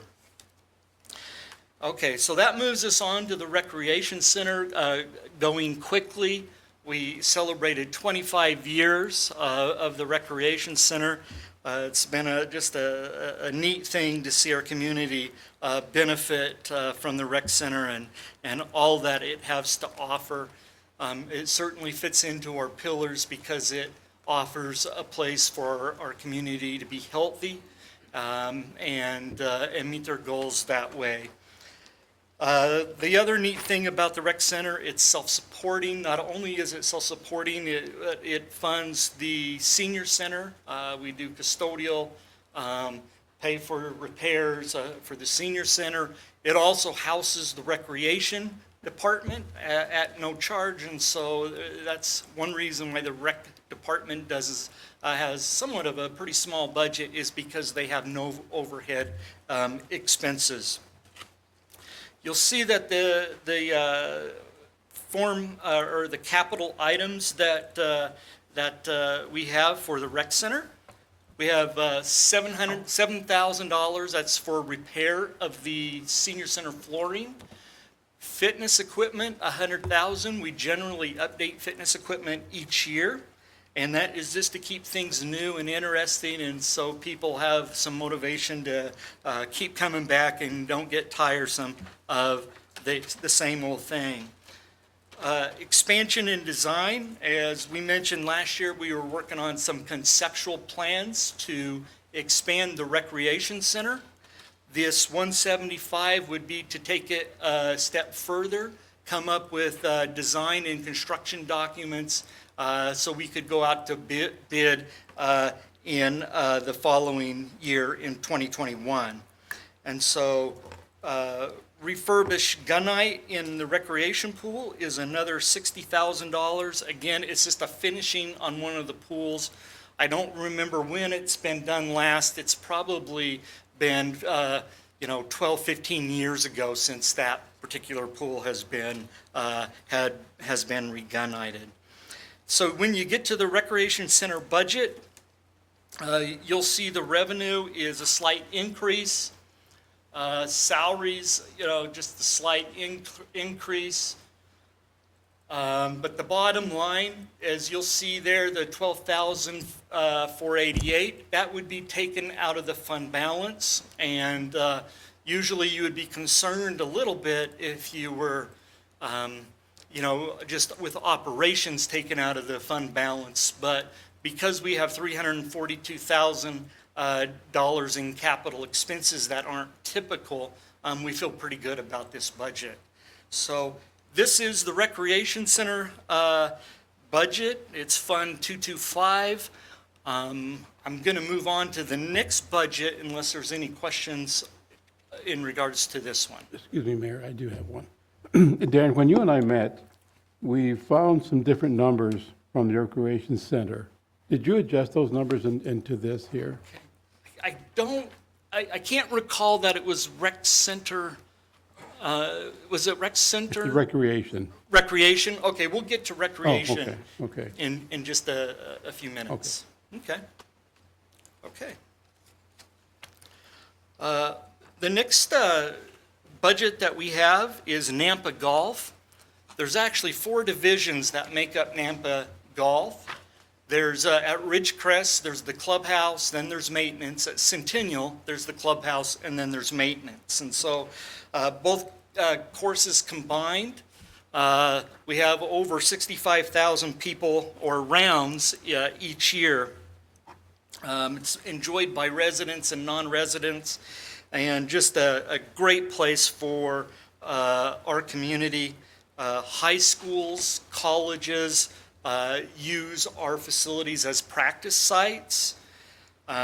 We raise money for kids. We raised $14,000 this year again.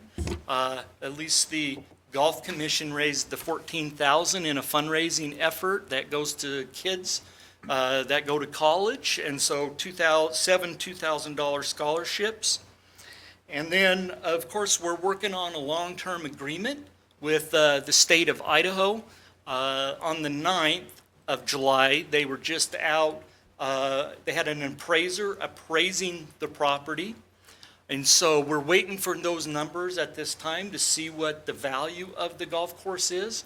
Once we see the value, I think it'll open up more discussion on how we can move forward with long-term lease or ownership or whatever is decided best by you as a council and the state of Idaho. But we have high hopes of getting that wrapped up and getting that put behind us.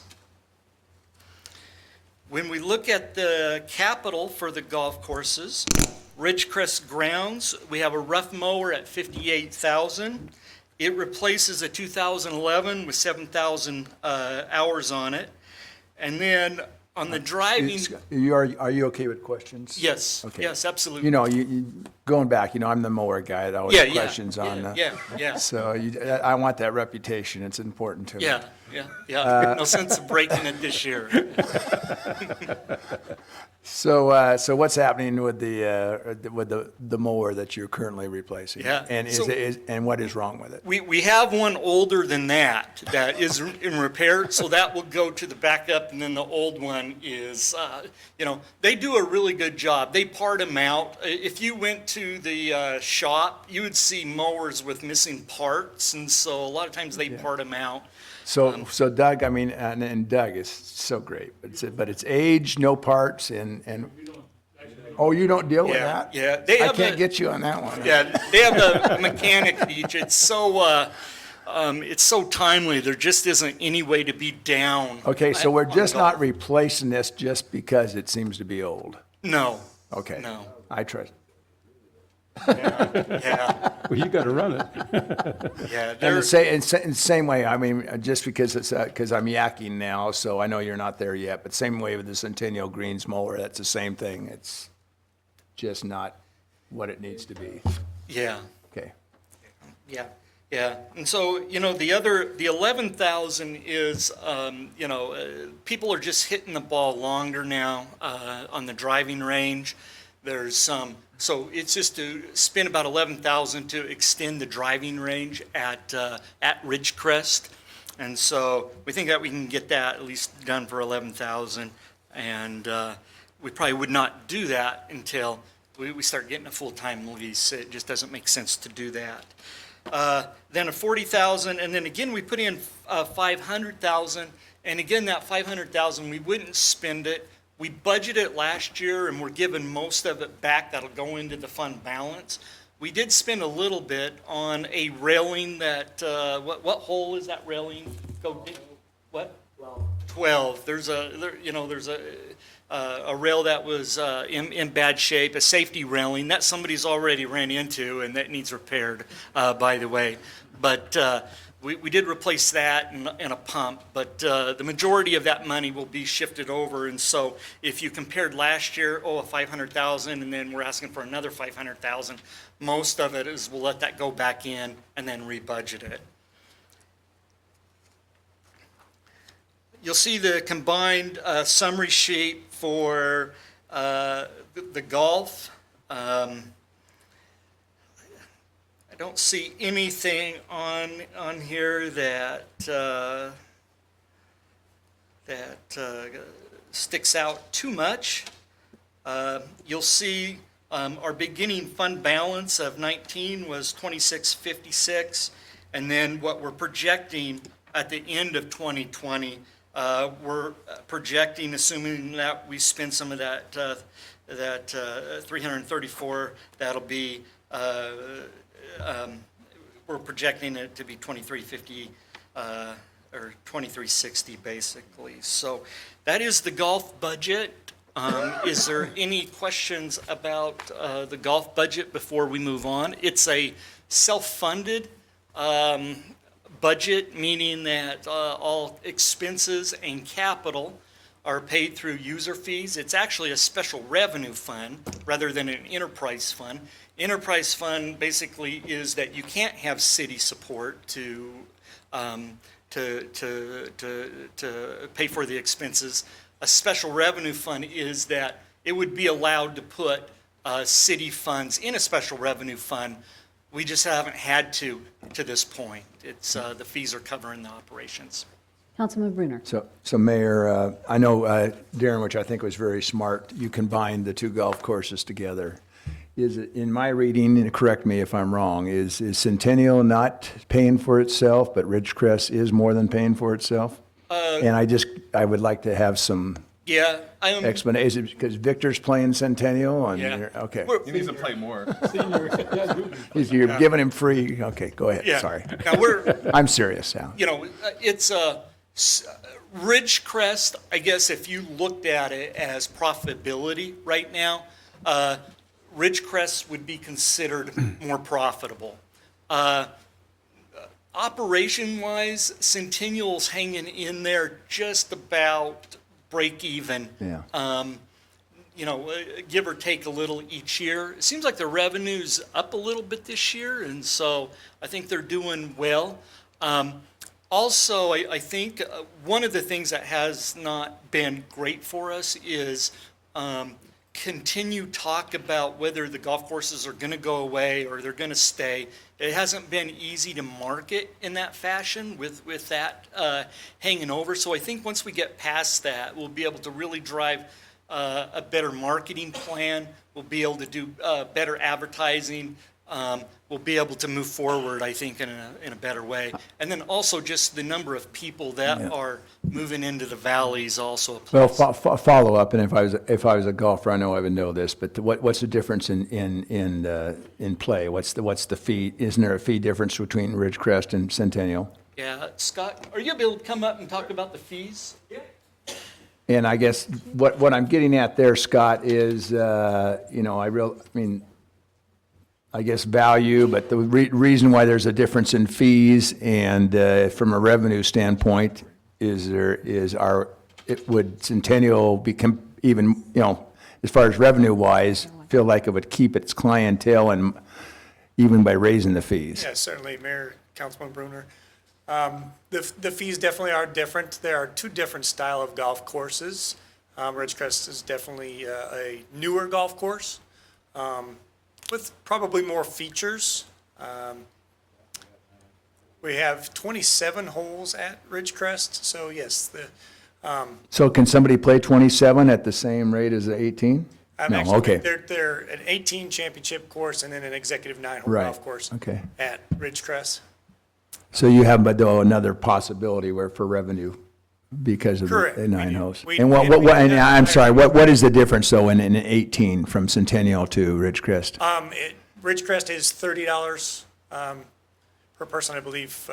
Centennial is 27. So it's not Okay. not a huge difference. It's not a then. huge difference, but all of the little differences do add up.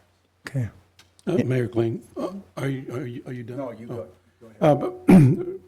When Councilman Bruno asked you about, or asked Darren about what the difference between Centennial and Ridgecrest as far as who was making more money, one of the factors is because most of the senior players are card holders, pass holders, right? Correct. And that kind of hampers Centennial a little bit. So the numbers could be different depending on the amount of passes that they are. There's more memberships for Centennial. I'm not sure about Ridgecrest, but I'm pretty sure, right?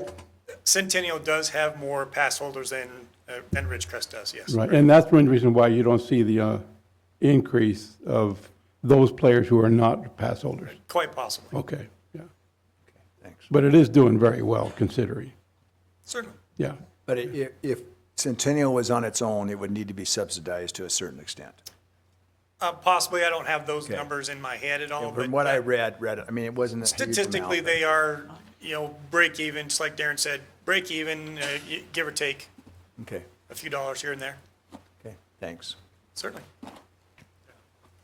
I think one of the explanations is that I explained it to, if you look at an analogy and you look at like the recreation center, if you have somebody that buys a pass and they spend their $350 and they come one time a year, it costs them each visit $350, right? So if they come to the rec center, not that that's what we want, but a good customer because it doesn't take up your services. At the golf courses, there's a lot of passes. The people that have passes put in a lot of rounds. There's a limited amount of space at golf courses, and so you can't plug in tee times. And so there are some ways to look at fee structures too, if needed be. Just a point of clarification. I was just looking in your golf budget summary. So the city allocation, it just occurred to me, that's what you're being charged for services from the city, is that correct? Yes. Okay. And so it went up about 13,000 this year? Yeah, about 14%, Okay. more than we're able to raise golf fees. Say Okay. that. So it's that fund allocation piece that we'll look at another time to figure out why that went up. Yeah, okay. Thank you. Okay, that is golf. Is there any questions on the golf budget? Again, it's in its own fund, enterprise fund, self-supporting. Okay, then moving on to the cemetery division. They have pretty self-explanatory. They do have a nice Memorial Day celebration out there each year. I know many of you come. I've seen many of you just this last year attending that celebration, so thank you for coming. Also, another thing that we're working on is a scattering garden, trying to meet the needs of the new trends in burials. And so our sexton and our marketing team now are in the process of going out meeting with funeral homes. They'll meet with some other key stakeholders, trying to see what the interest in is partnering for building a scattering garden. The cemetery budget is, the summary is up on the board. As you can see, the cemetery, most of the revenue is paid through taxes. The fee revenue is how we get fees is if somebody buys a plot or somebody requires a service out there. Those are fees. Once they've paid those fees, there's no other way to get money other than from city taxes. And so assume that the cemetery become full, at that point, it would just become a park and it would be maintenance. And so there would be no revenue coming in if it were full. So certainly, the tax revenue this year was the same as last year. We're seeing a $5,000 deficit with no capital requests this year. So I think, a bug would be in the ear is that we would have to continue to look at, as property taxes expand, we would need more funding for this particular budget, or it will just come out of the fund balance, which isn't extremely big. At the beginning of the year of 2019, it was just right around 260,000. But this is the budget for cemetery. It's a special revenue fund that does receive tax subsidized. It is subsidized by taxes, the cemetery is. Does anyone have any questions? Nope. Okay, Darren, keep going. Thank you. All right, moving on to the Recreation Division. The difference between the Recreation Division and the Rec Center are many of the programs are held out in the community, like out in the parks and the fields. And so, or some classes or the outdoor swimming pools are part of the Recreation Division. And so as you can see, we have over 100 different programs, 230 youth sports teams, and then we have John has the great challenge of allocating who gets to use what fields, which can be very challenging in certain seasons when everybody's wanting to use the same fields. One of the things that we're seeing that the most growth is the trips and tours that we do and the senior population that are going on those. It just seems that more and more people are wanting to go on those. We have 2 full-time people in this division plus a 29-hour a week person in this division. And then it's a bunch of lifeguards and part-time people that do day camps and things like that. So that moves us to the summary of the budget. The summary of this budget, as you can see, in the red, we're actually, that's better. We needed subsidized last year for this particular budget, $443,750, and so it's right around $9,000 less this year. So it's that budget's going in the right direction, at least. So that concludes the recreation budget. It's also, the recreation budget is also tied to the Parks Division. And so I have them split up here, but it's mainly because how we operate and track our expenses.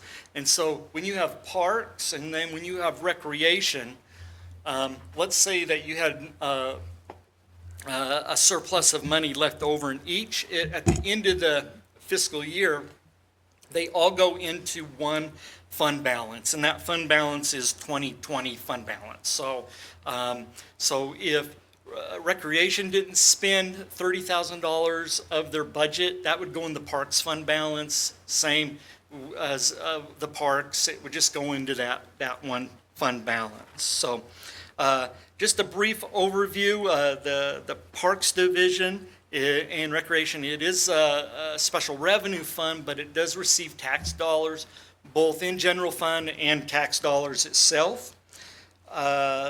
Just a couple interesting things. I thought it was, with our tree plotter, one of the things, I won't go through all of the things, but we have 29 parks, but when you look at our small forestry staff, which have 2 and then supplemented by a few temp people, they're taking care of, and this isn't even the right-of-way trees, this is just trees in parks and city property, and not even the golf course, over 5,500 trees that they got to take care of. And so they log each tree in this tree plotter program the last time they pruned them, any disease notices, the type of tree it is.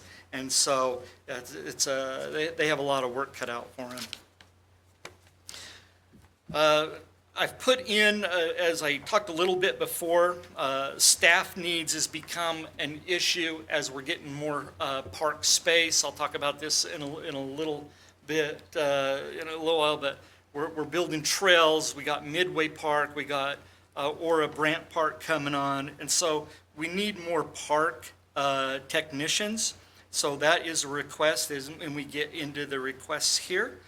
And then another concern that I want to point out is we hold our soccer program and games at CWI. Again, it's a leased space. It works out really well. If that space is ever rededicated for or repurposed, we would have a shortage in an issue. So the thought is that we should be looking for ground. We envision it being somewhere over by Columbia High School on the east side of Nampa, about 40 acres, 45 acres that we could build a soccer complex. Even if we did not build right away, at least that we would be prepared and have ground and be planning for that way. And so that's not budgeted this year. That is simply just to put that idea out there and that concern out there. I've done a report that I shared with the mayor, and the standard of care park technicians or landscape technicians is to have about 12 to 14 acres per technician, and we're about over 20 right now. And so even with our requests that we're asking for, that won't get us ahead. That'll just keep us about where we're at right now in 20. But in future years, we would like to put in for more park technicians. We're still keeping our mind open. We're still trying to be creative, like the inmate workforce program, using a lot of temps. So we're really trying, but there is a point where you have to have full-time people to manage certain aspects of the operation. Moves us into our parks capital. The thing that we requested, the park tech with benefits and salary and benefits, it would be $56,323. Our maintenance equipment for zone 3, that comes to $210,000. In the blue right here, it's a breakdown of the equipment that goes for zone 3. And then the pathways that we have right now is $30,000 budget to fix, tree roots or things that are becoming issues on the pathways. And $30,000 doesn't go that far, but it does help us take care of some of the main issues and repairs that are needed.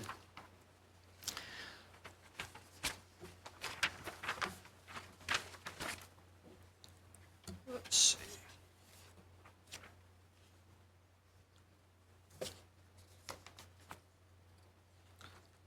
Okay.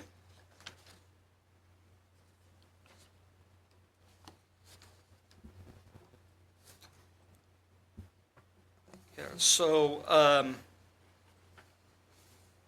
let's skip to the next one. No, go back. These just got out of order, okay. And so the next capital is Stoddard, the Stoddard Pathway. These are grant matches, so this is in the funding. So this, we have $100,000 in grant match funding, and so it's 7.34%, but the projects will be I can't remember, 3 million, 4 million. We have it figured out. I just don't have it in my head. So these match the grants. We'll be building from Iowa to Sherman on the Stoddard, and that'll happen next year.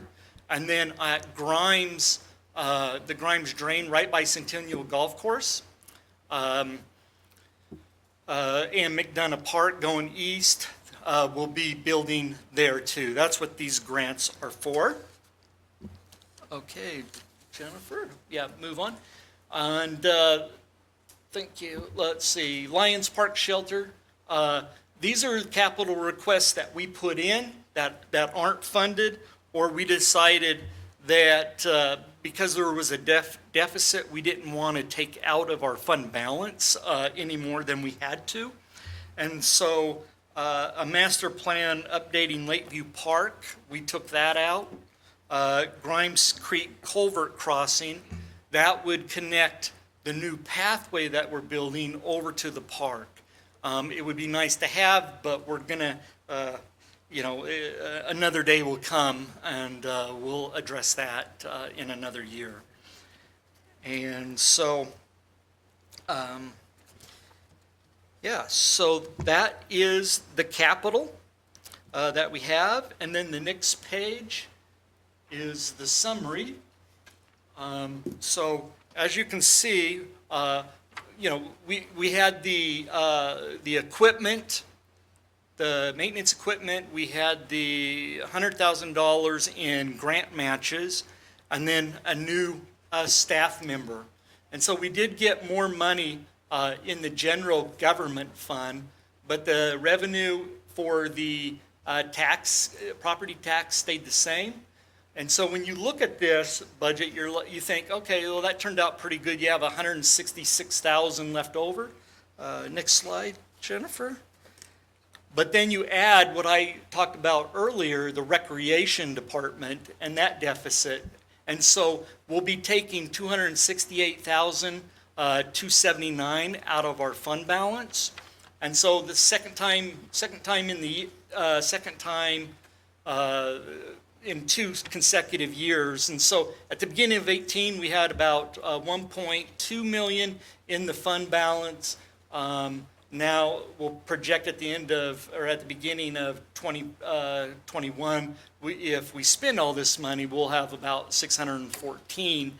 I think part of our, and it's all city money, and we're happy to do it because we need to move forward. We need the maintenance. We need to do it.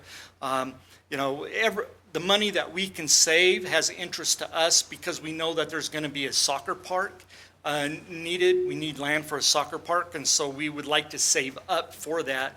Soccer park will not be included in impact fees. Other parks are already taking up those funds. So that completes the recreation and the parks department. Is there any questions on the summary of Parks and Recreation? I'll be moving into the impact fees next, so. Councilwoman Levi. Thank you, Mayor. I'm curious, and I hope I didn't miss it somewhere. When you have your programs, for instance, like the soccer out at CWI on their field and you're leasing that, or the softball and baseball programs, is that just to cover the fee of the children that are playing, or does some of that fee go back into the use of those fields in the lease for CWI? Yeah, so CWI is a parent-ran organization. And so the city's responsibility is, right now, as we feel, is to supply the field space for them. And so the city pays $3,000 a year to lease CWI. The parent organization keeps all of the registration money and runs that league. The thing that we know why it's a good deal is that we know we can't mow that or build it for $3,000 a year. And so that's why it's a very advantageous to the city, because they mow it, they take care of it, they water it. And certainly, even machines, fertilizer, staffing, we would far exceed that there. So we see it as, view it as positive. And your baseball and softball programs, is that? So those go into the Parks and Recreation Fund. And so how much revenue does Parks and Recreation bring in? About 400,000? Yeah, right around 400,000 a year, Parks and Recreation. And so, because Parks isn't really set up for collecting money, so when somebody rents a shelter, they go to the rec center, or if somebody wants to sign up for T-ball, they go to the rec center. Even though it's a recreation program, they sign up there, and it's money collected for park rentals and money collected for those programs, trips, and tours go to the Parks and Recreation Fund, which is Fund 220. So they're all kind of combined. We're also able to run one report that would mix them all up and it would look all combined together. But this is just a little bit more transparent so you can see them broken out. Okay. And on another note, I was just looking at your lawnmower request and kind of was thinking that if you invested in goats, you probably wouldn't Yeah. have to put up with Councilman Brunner getting after you next year. We'll maybe send them to the city council. They would take care of them on the weekends, and then we'd come and get them and then put them out there or something. I don't know. Thank you. We weren't expecting that. I'll tell you. Councilman Rodriguez, you don't want to go? We'll just take him to Bruce's house. He's got plenty of grass. Okay, so moving on to impact fees. We're getting a lot of interest, of course, in Midway Park. A lot of people are playing out there. The pickleball courts have been full. We still have work to do. The number one complaint we're getting right now is you need bathrooms. We do have bathrooms, but they're the porta potties. And we do have them getting serviced more regularly just because of the traffic out there. So we're trying to address it before we build portable or permanent restrooms. And so part of the impact fees we have budgeted is 1.150, and that is to build a large shelter with bathrooms, scoreboards, some electrical work, drainage, and then asphalt for the pathway. And so you'll see in the corner, this is a large shelter that will be out there. It will have bathrooms that are established as kind of part of this prefabricated shelter. It will also have a chase through it, so when we build a splash pad out at this location, that we're planning for the splash pad controls to be in this building here. And so design is happening right now. We'll be bidding it out this winter, and hopefully spring we'll be building that. And then next slide, Jennifer. Yeah, so thank you. One of the things that we're looking at right now, just because this park is going to move a little bit slower than anticipated, because I think it's the best way to move forward, but we're building 2 parks and perhaps 3 at the same time. We're building Ora Brant and Midway at the same time, and so as we build them concurrently, they're just both going to go a little bit slower, but there'll be a walking path that cuts through here, and then that will really help complete. You'll be able to walk around here. Just to give you an idea of the size of that, that's about the same size as the recreation center track. So it's kind of it'll be a nice little walk and take some pressure off. I know a lot of people want places to walk in a safe place, and so we'll be adding that. And then it'll just give more walking options, and of course you'll be able to walk all the way around the park as it's completed.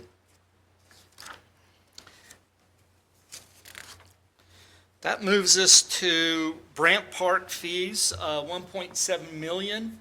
What we'd like to do is a bathroom, a universal playground similar to what we have at Midway Lions in West Park, some landscaping, hardscape, and then the Rose Garden, which would be provided by Dom Brandt.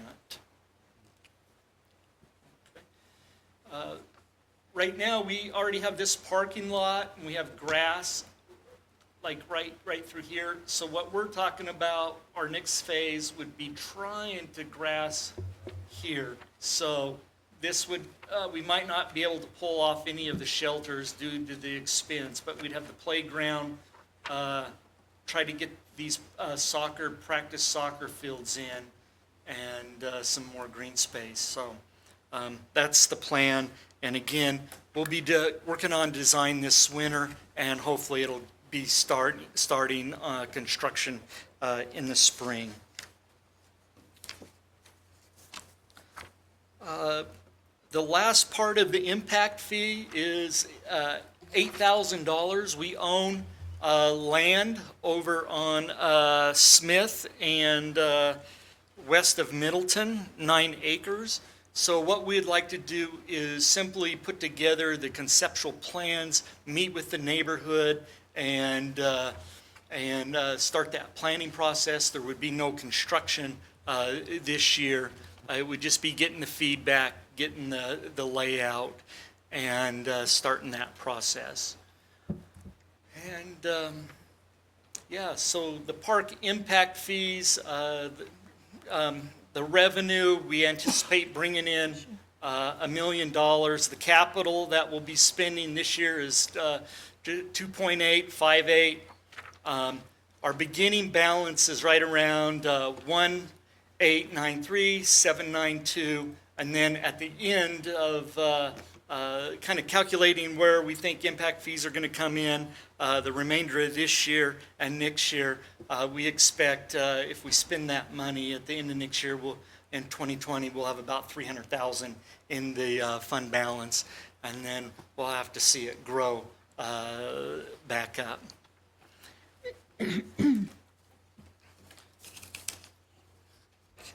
That is impact fees. Is there any question on impact fee budget?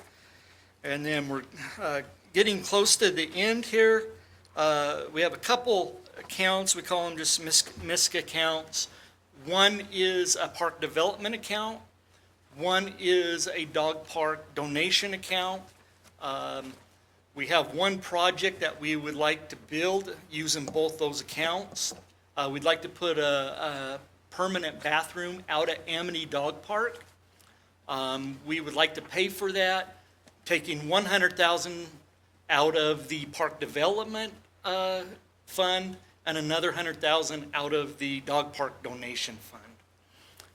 And that would leave us with about $40,000 left in the park development fund. The park development fund was funded through the sale of the SISM property when we had it, farming, when we farmed some land, any type of donation that came in. It was funded. Anything left over that we put towards Lions, or not Lions, or a Brant Park that could be now be used for impact fees. There was a little there. And then, of course, the dog park donation is the Pooch Party. We have like a donation slot that you can put money in as you go to the dog park, and then another food truck rally type thing that goes to the dogs. So we do a couple fundraising each year. And lastly, this slide I always like to throw in. For recreation, and because the golf courses are paid for, because the rec center doesn't take any expense, when you look at tax dollars, recreation is per capita, it costs $4.26 per capita. That's for recreation. And then when you move to parks is $23.67. And then when you combine parks and recreation, that's $27.93, just under $28 per capita to have the swimming pools, all the parks, all the services, the rec center, the golfing, everything that we do. That's what it costs. And again, that's per capita. If you did per household, you could do that number, and it would, be around 11 or $110 per household or something like that. I can't really do the math in my head that well, but that's probably what it'd turn out. The next slide, I'm not going to go through it because you have it. It's kind of our SWOT analysis, but you can read those. I think I covered most of those as we were going and talking through this presentation. And I think that's the end. Yeah. Darren, thank you. You had a lot to cover there. Yeah. So, council, what kind of questions do we have for Darren? I saw a thumbs up from Bruce. So what would the will of the council be? What would you like to do? Madam Mayor, fellow council members, this is good presentation, good department. It's the happy part of our town. You know? And if it's not happy, the police will come help us out with somebody that's right. causing trouble. But I'd move that, and thank you to you and all of your people. It's just fun to be involved in anything that you do. But I'd move that we approve the budget as presented in Parks and Rec. I'll second Second. that. Oh, I'm sorry, Sandy. Okay, it's been moved and seconded. Is there any further discussion? Roll call. Rodriguez? Yes. Brunner? Yes. Vogelbaum? Yes. Haverfield? Yes. Levi? Yes. And Scott? Yes. Darren, thank you. To the entire team, you have an amazing team. Thank you all for the work that you do. It's outstanding. So thank you. I was glad that Cody stayed awake all this time. He just got back to vacation. What kind of sun protection do you use? You're not suntan. I see, you're not using that. It bleached the hair, right? That's right. Yeah, that's what's happened. Anyway, guys, thank you so much. Good job, thank you. Thank you, Scott. IT, John. you're on. Well, if that was the happy place, what does that mean? A very important place. Keep us running. I appreciate that. Place this guy doesn't understand, that's what that is. Well, there you go. IT. Well, at first when I put this together, I almost felt guilty because I only had one slide that I put together because I wanted to be brief. But then I learned that it's better to be that way because you get extra money. So I'm learning from Chief Huff early here. Maybe I can get an extra $500,000 or something. Plus his gun helps too. Yes, Yeah. exactly. So I noticed that he brought Brad with him as his backup. I brought Adria with me, so she's my backup here today as we do this. So she's handing out to you a sheet here. I listed on there the SWOT for this, and I just want to touch on this very briefly. I don't want to spend a lot of time there. You can read through that, but I do want to highlight some things that I realized coming into this in comparison to where I came from. We have a very outstanding team. We have some people that are servicing this city in ways that I would have never imagined. The ability to cover as many people and as many issues that come up. My challenge to them is to figure out ways to make less issues come up so they can spend less time doing that, but they do a fantastic job. One of the things that we're looking at doing already is expanding the footprint of IT, not through staffing, but through educating liaisons throughout the city the different areas under the directors to get them educated and then partner with us. So we've got several people that attend my staff meetings and are part of that, so we're incorporating them into that. So that's a very positive thing. Opportunity-wise, I challenged the team to look at different ways to think outside the box to provide better service out there. And one of the questions I asked them is, what do you do at home when you got to do something, when something's broken? Well, you go to YouTube, right? You look at you try to look up a video or you Google it, right? So why can't we create 1 to 3 minute videos to put out there on a directory that if something goes wrong, you pop up the video, you look at it, you get it done, and you don't have to call IT or put a ticket in and wonder where it's at. So we're trying to be smarter and look at ways to do that in a much better way. In the way of weaknesses, I could have listed out a bunch. I know I have now brought the ERP team into the IT area now. They're a part of that, so I've taken on that train that's left the station. I know there's going to be some questions. I've already been given a heads up on that. So I could have listed a lot of things in the weakness and threat areas in those, but I chose not to. We'll discuss And those Butch, separately. let's say ERP. Tell them what ERP is. Yeah, our enterprise is Tyler, right? Resource Everybody planning. knows when we talk about Tyler and all of the things that we do across the enterprise. So, I just wanted to make sure we all knew that that's Tyler. yeah, that's a very, very good clarification, Mayor. So some of the weaknesses, I think there's better communication that we can provide out there. There's processes and policies that are in minds of people that have been around for a long time. They're not well documented. I think we can improve that. I think there's opportunities for us to do a better job there. And again, I mentioned the strategic interactions with the other departments. Threats. Security, security, security. I don't think you have to pick up a newspaper or listen to the news very long to see the cyber attacks that have taken place within, we talk about Florida.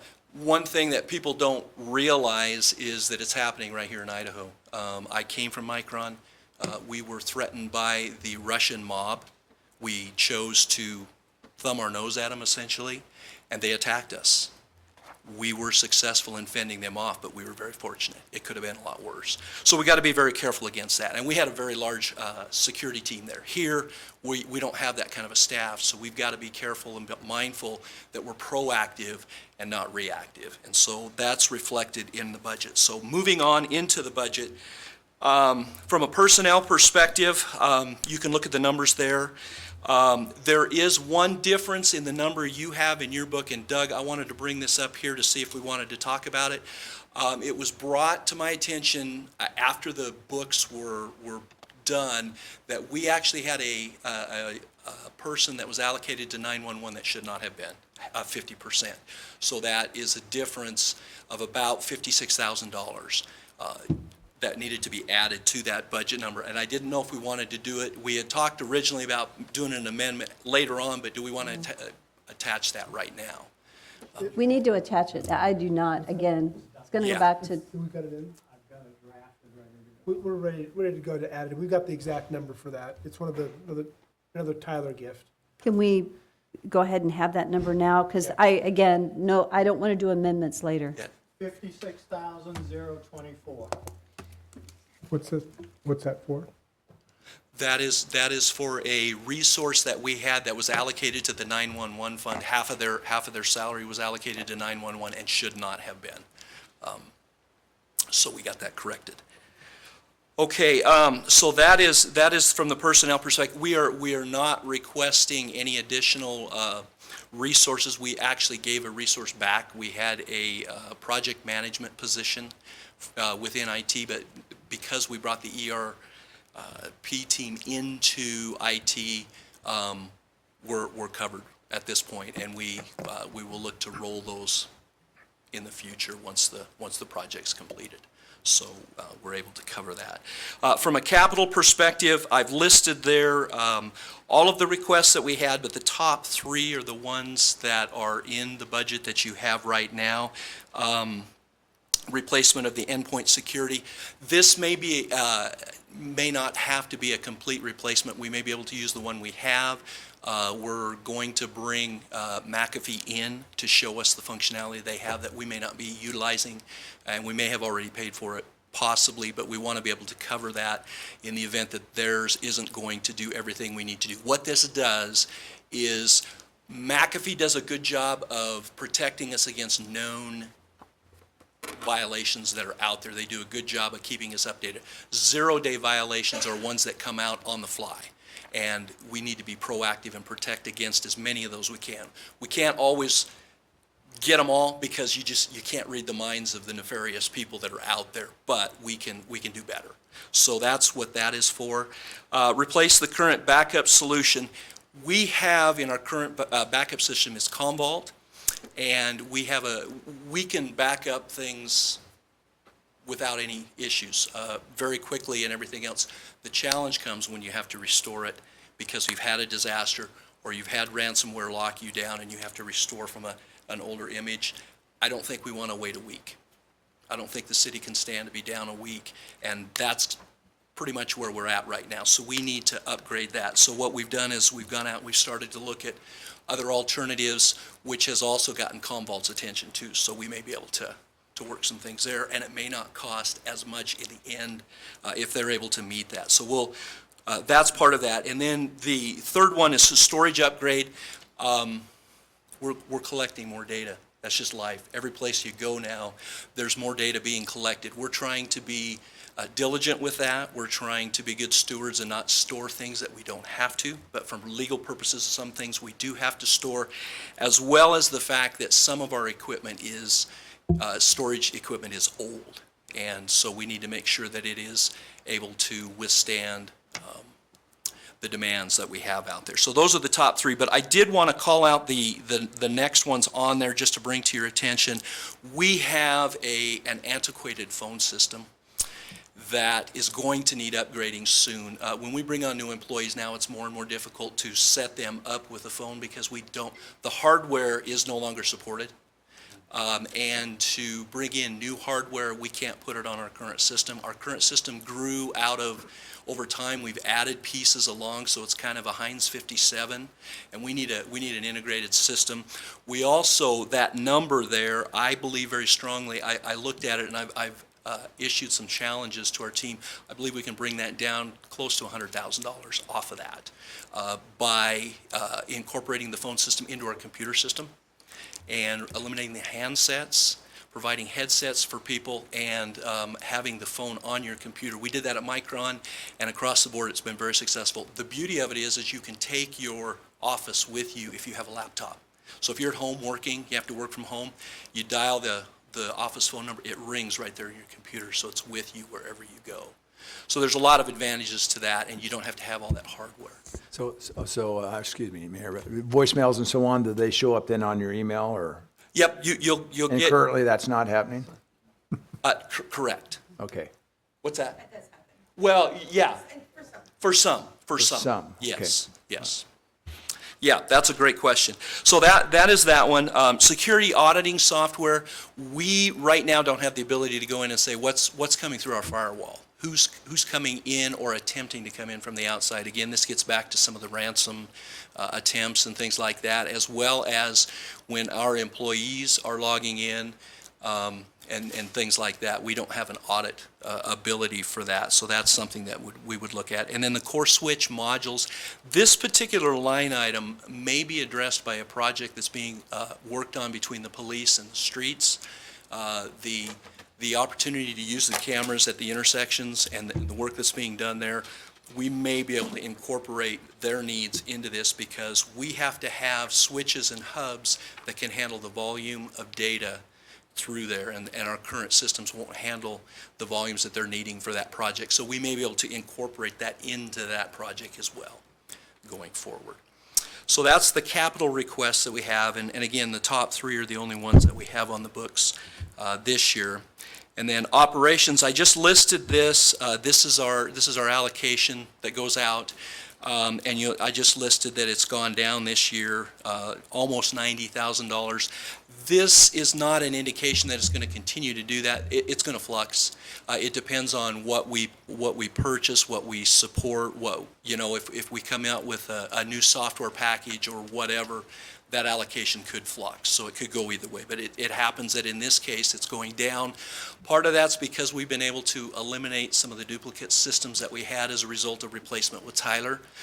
We're also looking at how can we aggressively prepare ourselves so that when the modules come up in Tyler, we can replace quickly those old ones and we're not having to pay twice. So we're trying to be as proactive as we can on that. And then I just listed there briefly the work that's being done or is scheduled to be done on phase 3 and 4 of the ERP, the Tyler implementation. Phase 3 is updates of work order and fixed assets and inventory tracking, and then of course phase 4 is the big one, utility billing. One of the things that I listed, I want to go back to opportunities as well, is one of the things that I've noticed as I've come in here on the implementation for the Tyler implementation is from our side, I think we need to do better volume testing. We test the functionality of the software, and it works very well with an individual or 2 or 3 individuals. When we increase the volume, that all of the city starts to use it, that's when we see a lot of the problems. And I think that's one of the biggest challenges.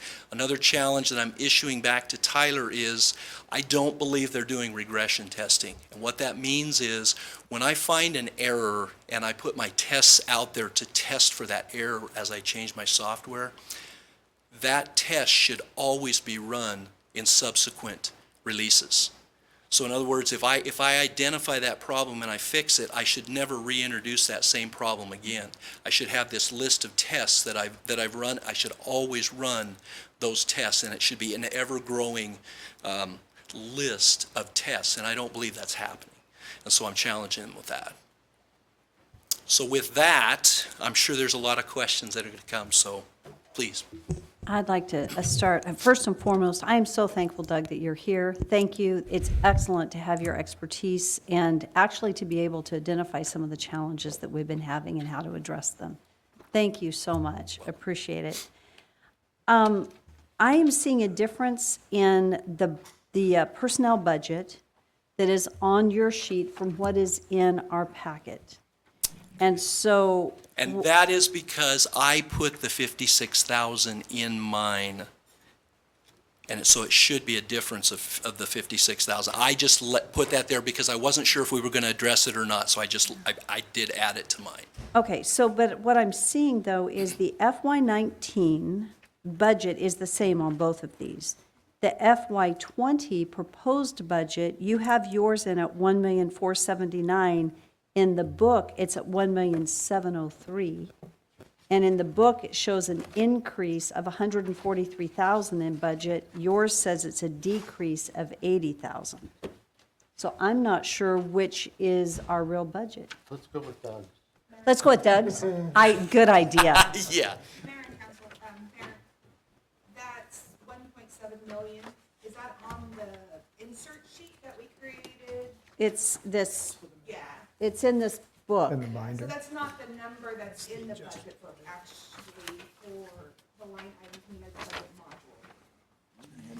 So I guess the question would be, I'm just trying to figure out, I don't know what's accurate. So this is, Tell you, now what do you? this have is for the your- personnel, but if you look I'm at, listing 1479, and that's with 56,000 listed. That's, I think what we've got in the budget, let me check. the, Okay. but this sheet that we have in our budget, do you guys have this sheet in our budget books?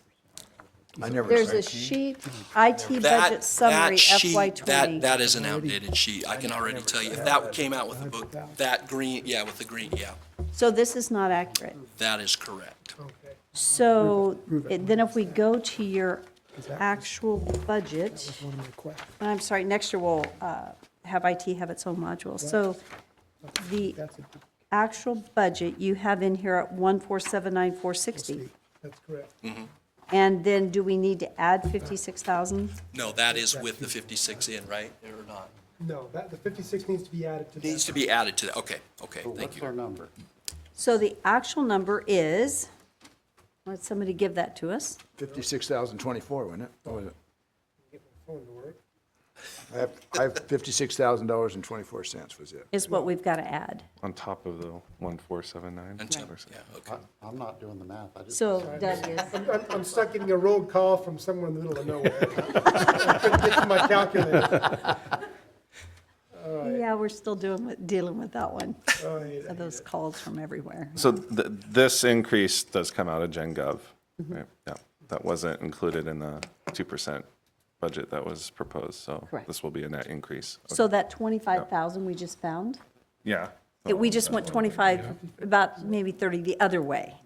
Where did Yeah. you find 25? In allocations. For the custodial. Oh, I was during your nap time. The hour that I spent. Must have been. Really working at 5 minutes. It's going to be 1,000,005 something. is it what? 1 million? Here, I'll, So what's the final number from finance? well, he already had it out. Jeez, you're no one for that.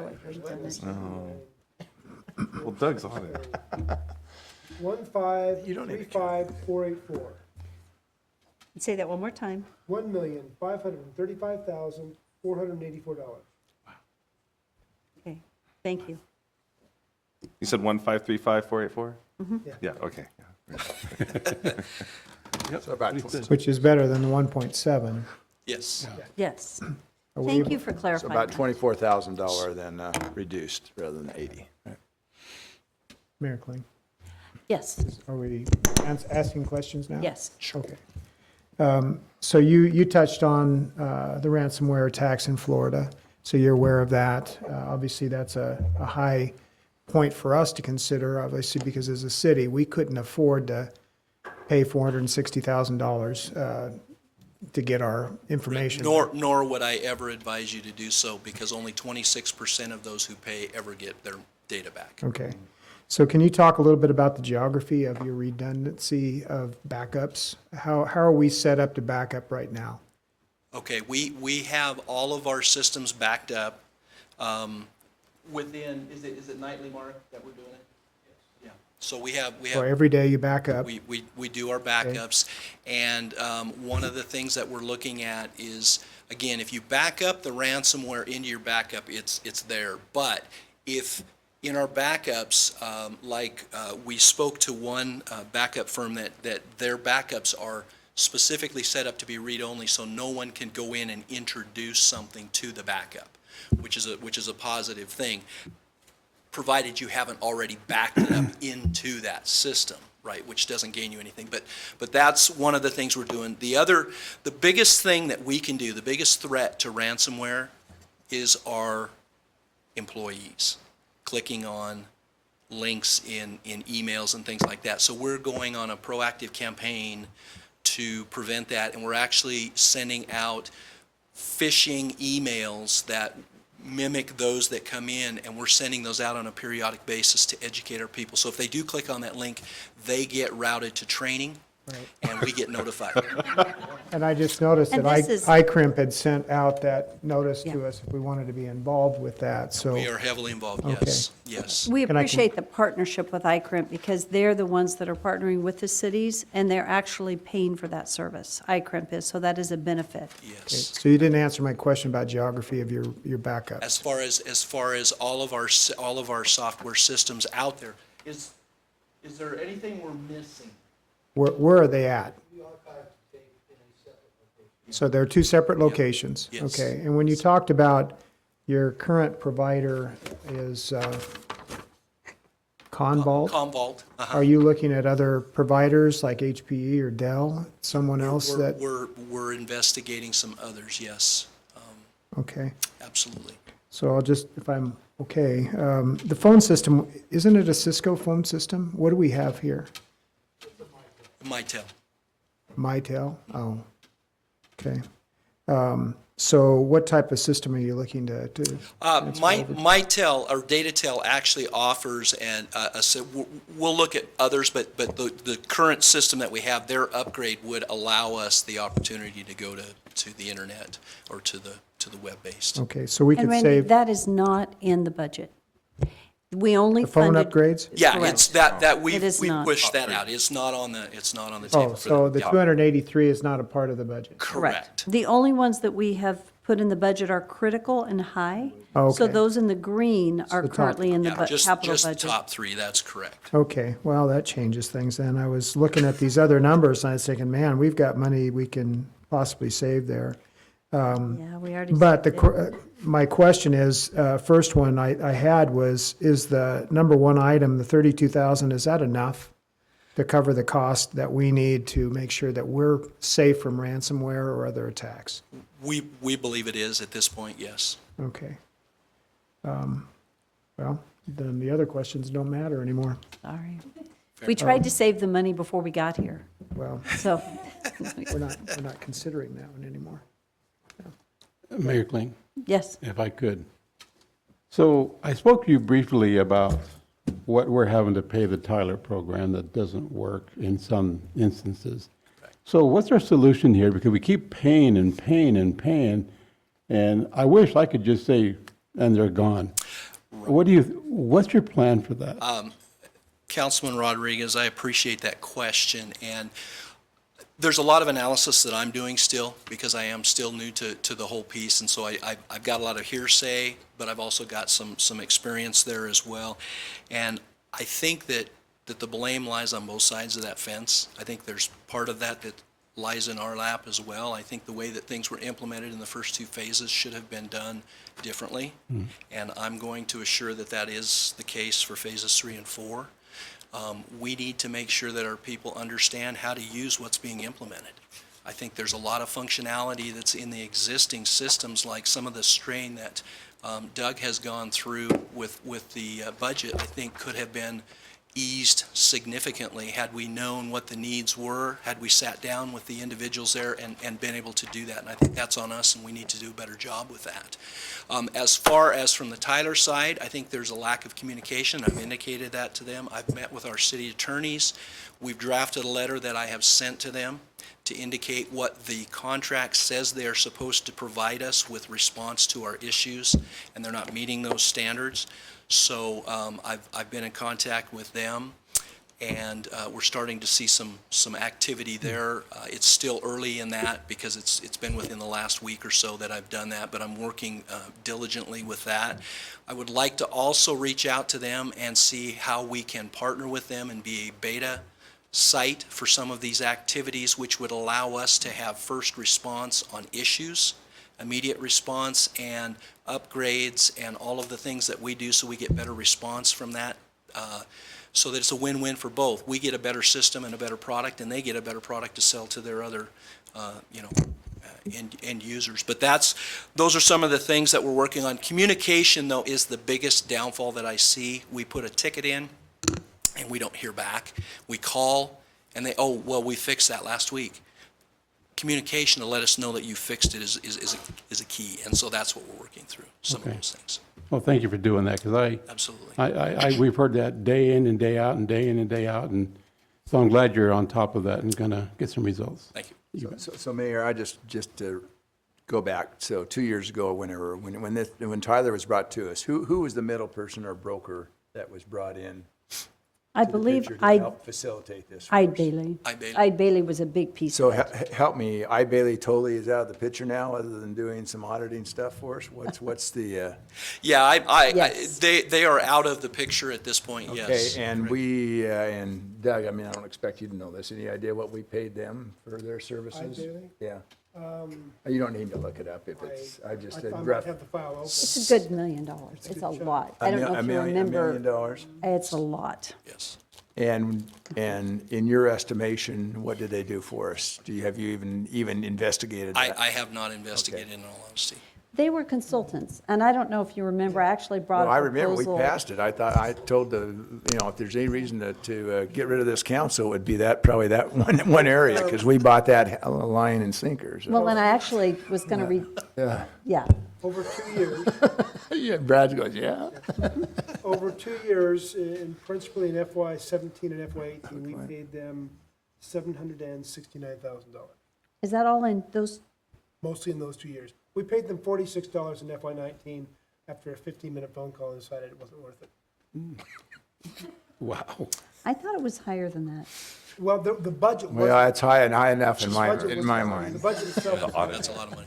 Okay. the overall budget we had them down for was $1.6 million. So we let it go at least before we got to that point. Halfway. Okay, I don't like bringing up bad news, but We I just just, did. so help me here. I mean, and not to put down past folks or whatever the case is. Sure. But the reason, I mean, at least I can't speak for the other 5. I can only speak for myself. But I okayed that because I was convinced that was the way to go. Okay? And I'm not people know I'm not real high on consultants, number one. But I still bought it. So what prevents us? What's our protection? We talk about security for our software. What's our protection for being sold a bill of goods in the future? So Well, I would like to answer that, plus you. Okay. But if I could start by saying, first of all, it's having skilled personnel that have the skill set to do the job. When you have HR running IT, that is not a skilled personnel in the IT world. I mean, Yeah.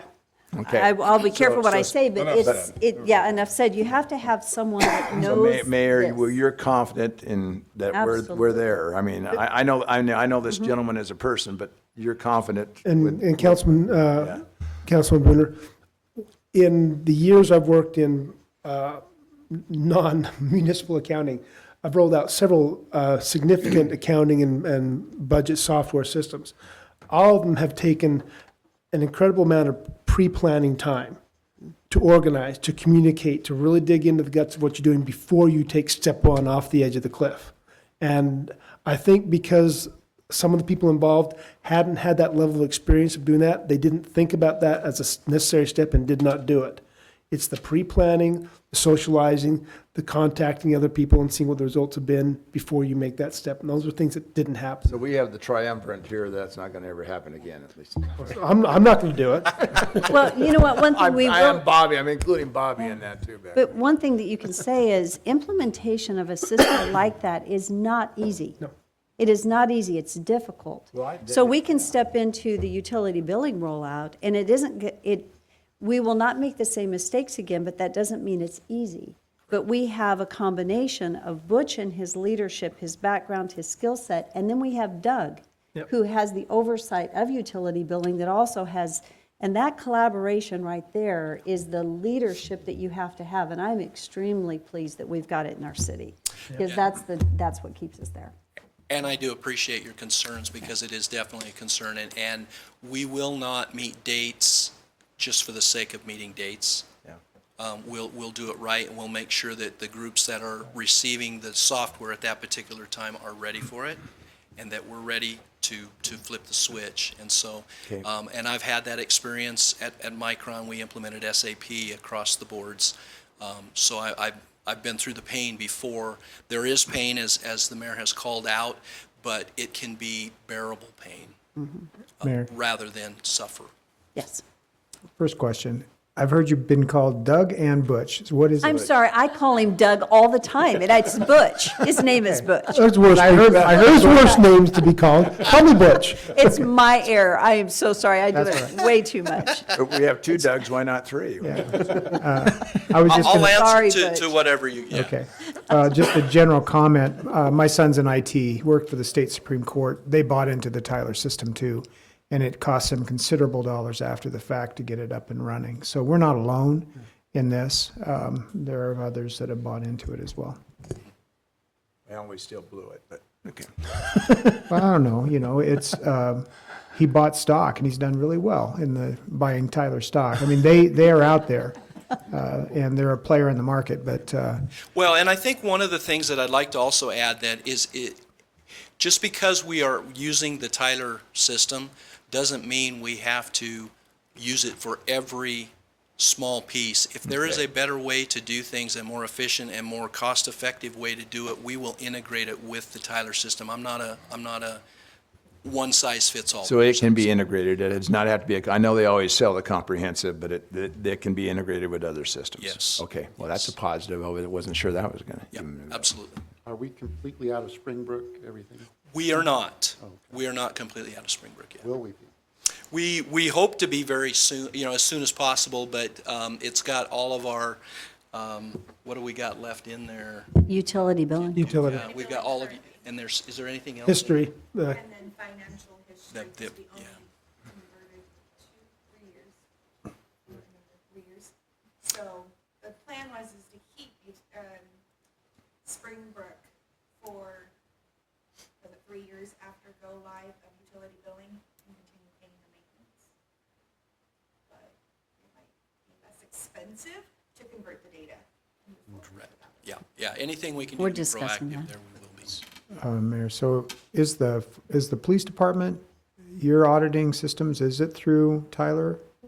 I didn't think so. So what system are you using, Brad? So we're in Spillman. Spillman? Which is actually a Motorola product. So does it interface at all with the Tyler program? No. So you're separate and distinct and you're doing your own thing? Yeah, if we want to do it, it's not necessary. I apologize for that. But yeah, it's two totally separate. Okay. Thanks. I think that's part of my problem is that we're paying a big price for Tyler, we're not using all the components. Correct. Right. That's what I have a problem That's with. fair. And those are some challenges we're going to go back to them with. Okay, good, good. We've had a number of discussions around this. Unfortunately, the implementation that we enabled, and I knew it was challenging when I came in, but even at that time, you couldn't stop that train. And so it takes time. It is not a quick fix, and there is a cost to be associated with it. But today, where we are, and I am very pleased with where we are because we have the skilled leadership. That's what we have to have in order to move forward. And so I will say, I am so pleased right now with our team, our directors, the leadership that we have in place. You've got some great leaders, and they're doing a good job, and I appreciate not only their character, their work ethic, but their skill sets. So we'll get there, but it's not going to happen overnight. That's right. So, council, any further questions for Butch? I'll try to quit calling you Doug. I have no idea. And Butch on his belt. I know. It does. That's my check guarantee card back there, by the way. So my brother is Doug, and then there's enough other Dougs, and so it's just like Doug comes out all the time. So, council, what would you like to do at this point? I will make a motion to approve the IT budget as proposed, with the understanding that there's an updated number of $1,535,484 in the personnel budget, and the top three capital expenditures that are funded and the operations as listed. Second. Okay, it's been moved and seconded. Is there any further discussion? Seeing none, roll call. Brunner, Yes. Levi, Yes. Haverfield, Yes. Skog, Yes. Rodriguez, Yes. and Hoagland. Yes. Thank you very much. Thanks, Butch. Adria, thank you. Thank you to the entire team.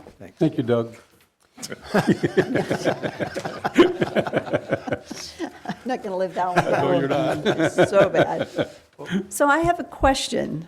I have two questions. My second question is going to be ask the will of the council where we want to go, but I have a quick question for the real Doug. Okay.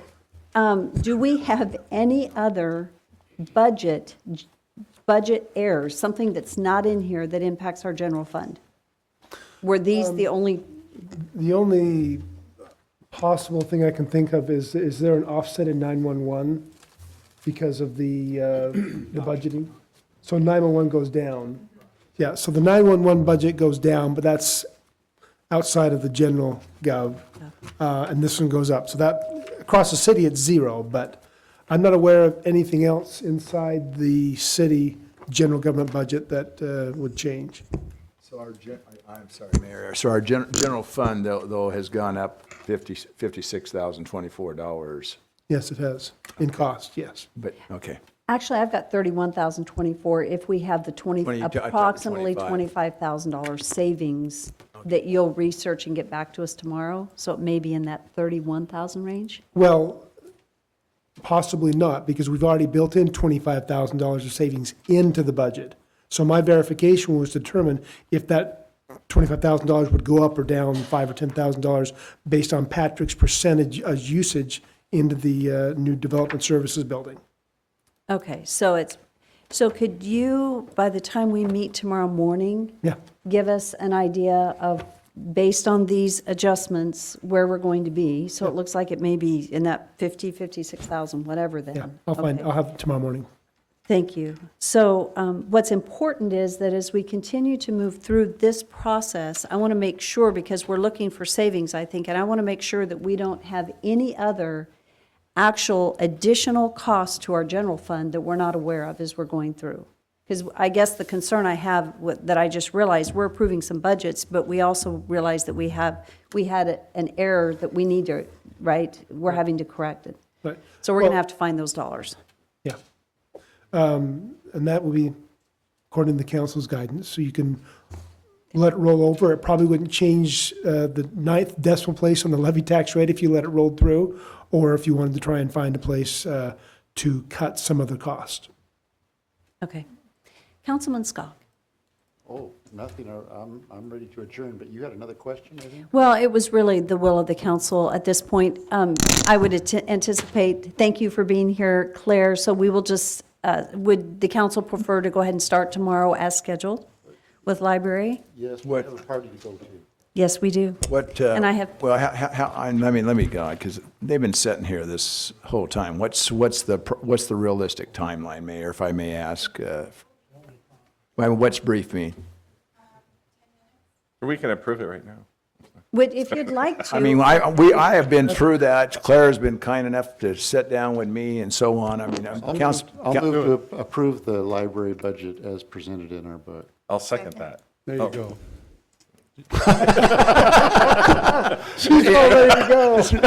If it was only always this easy, right? Claire, would you like be to into the walk day. forward and stand at the mic, and then you can faint, right? So come on up, and at least you had 2 seconds to present, and you can smile. And so we have a motion to approve the budget as presented. We have a second. Did I hear that? Who seconded it? Oh. Me and Sandy, same time. Okay. You want it, good. Sandy? You want this? Sandy, Liaison, you have it. Okay. So is there any discussion? I'll let you just wait. So is there any discussion?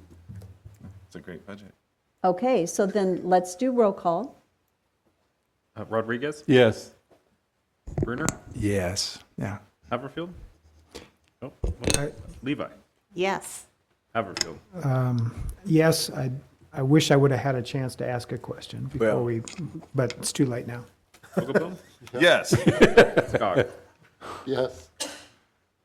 Okay, so would you like to ask your question? Yeah, I mean, as it relates to the parking, in the new parking structure, obviously, we're working that out with, but it's an NDC conversation too, so I can always work down that path, but just want to make sure things are being taken care of, and did your budget include the parking allocation? It did, and so we were able to decrease it because of the will of the NDC. Right. Much appreciated, but it is in our budget. Okay, yes. I just wanted to make sure that was covered. Yes. Okay. And Mayor, if I just may, thanks, because, there again, I've been wimping here the last few weeks, but Claire was kind enough to come to my office and meet with me, and let her, again, always get on the agenda for the late in the day. That goes well, right? Perfect.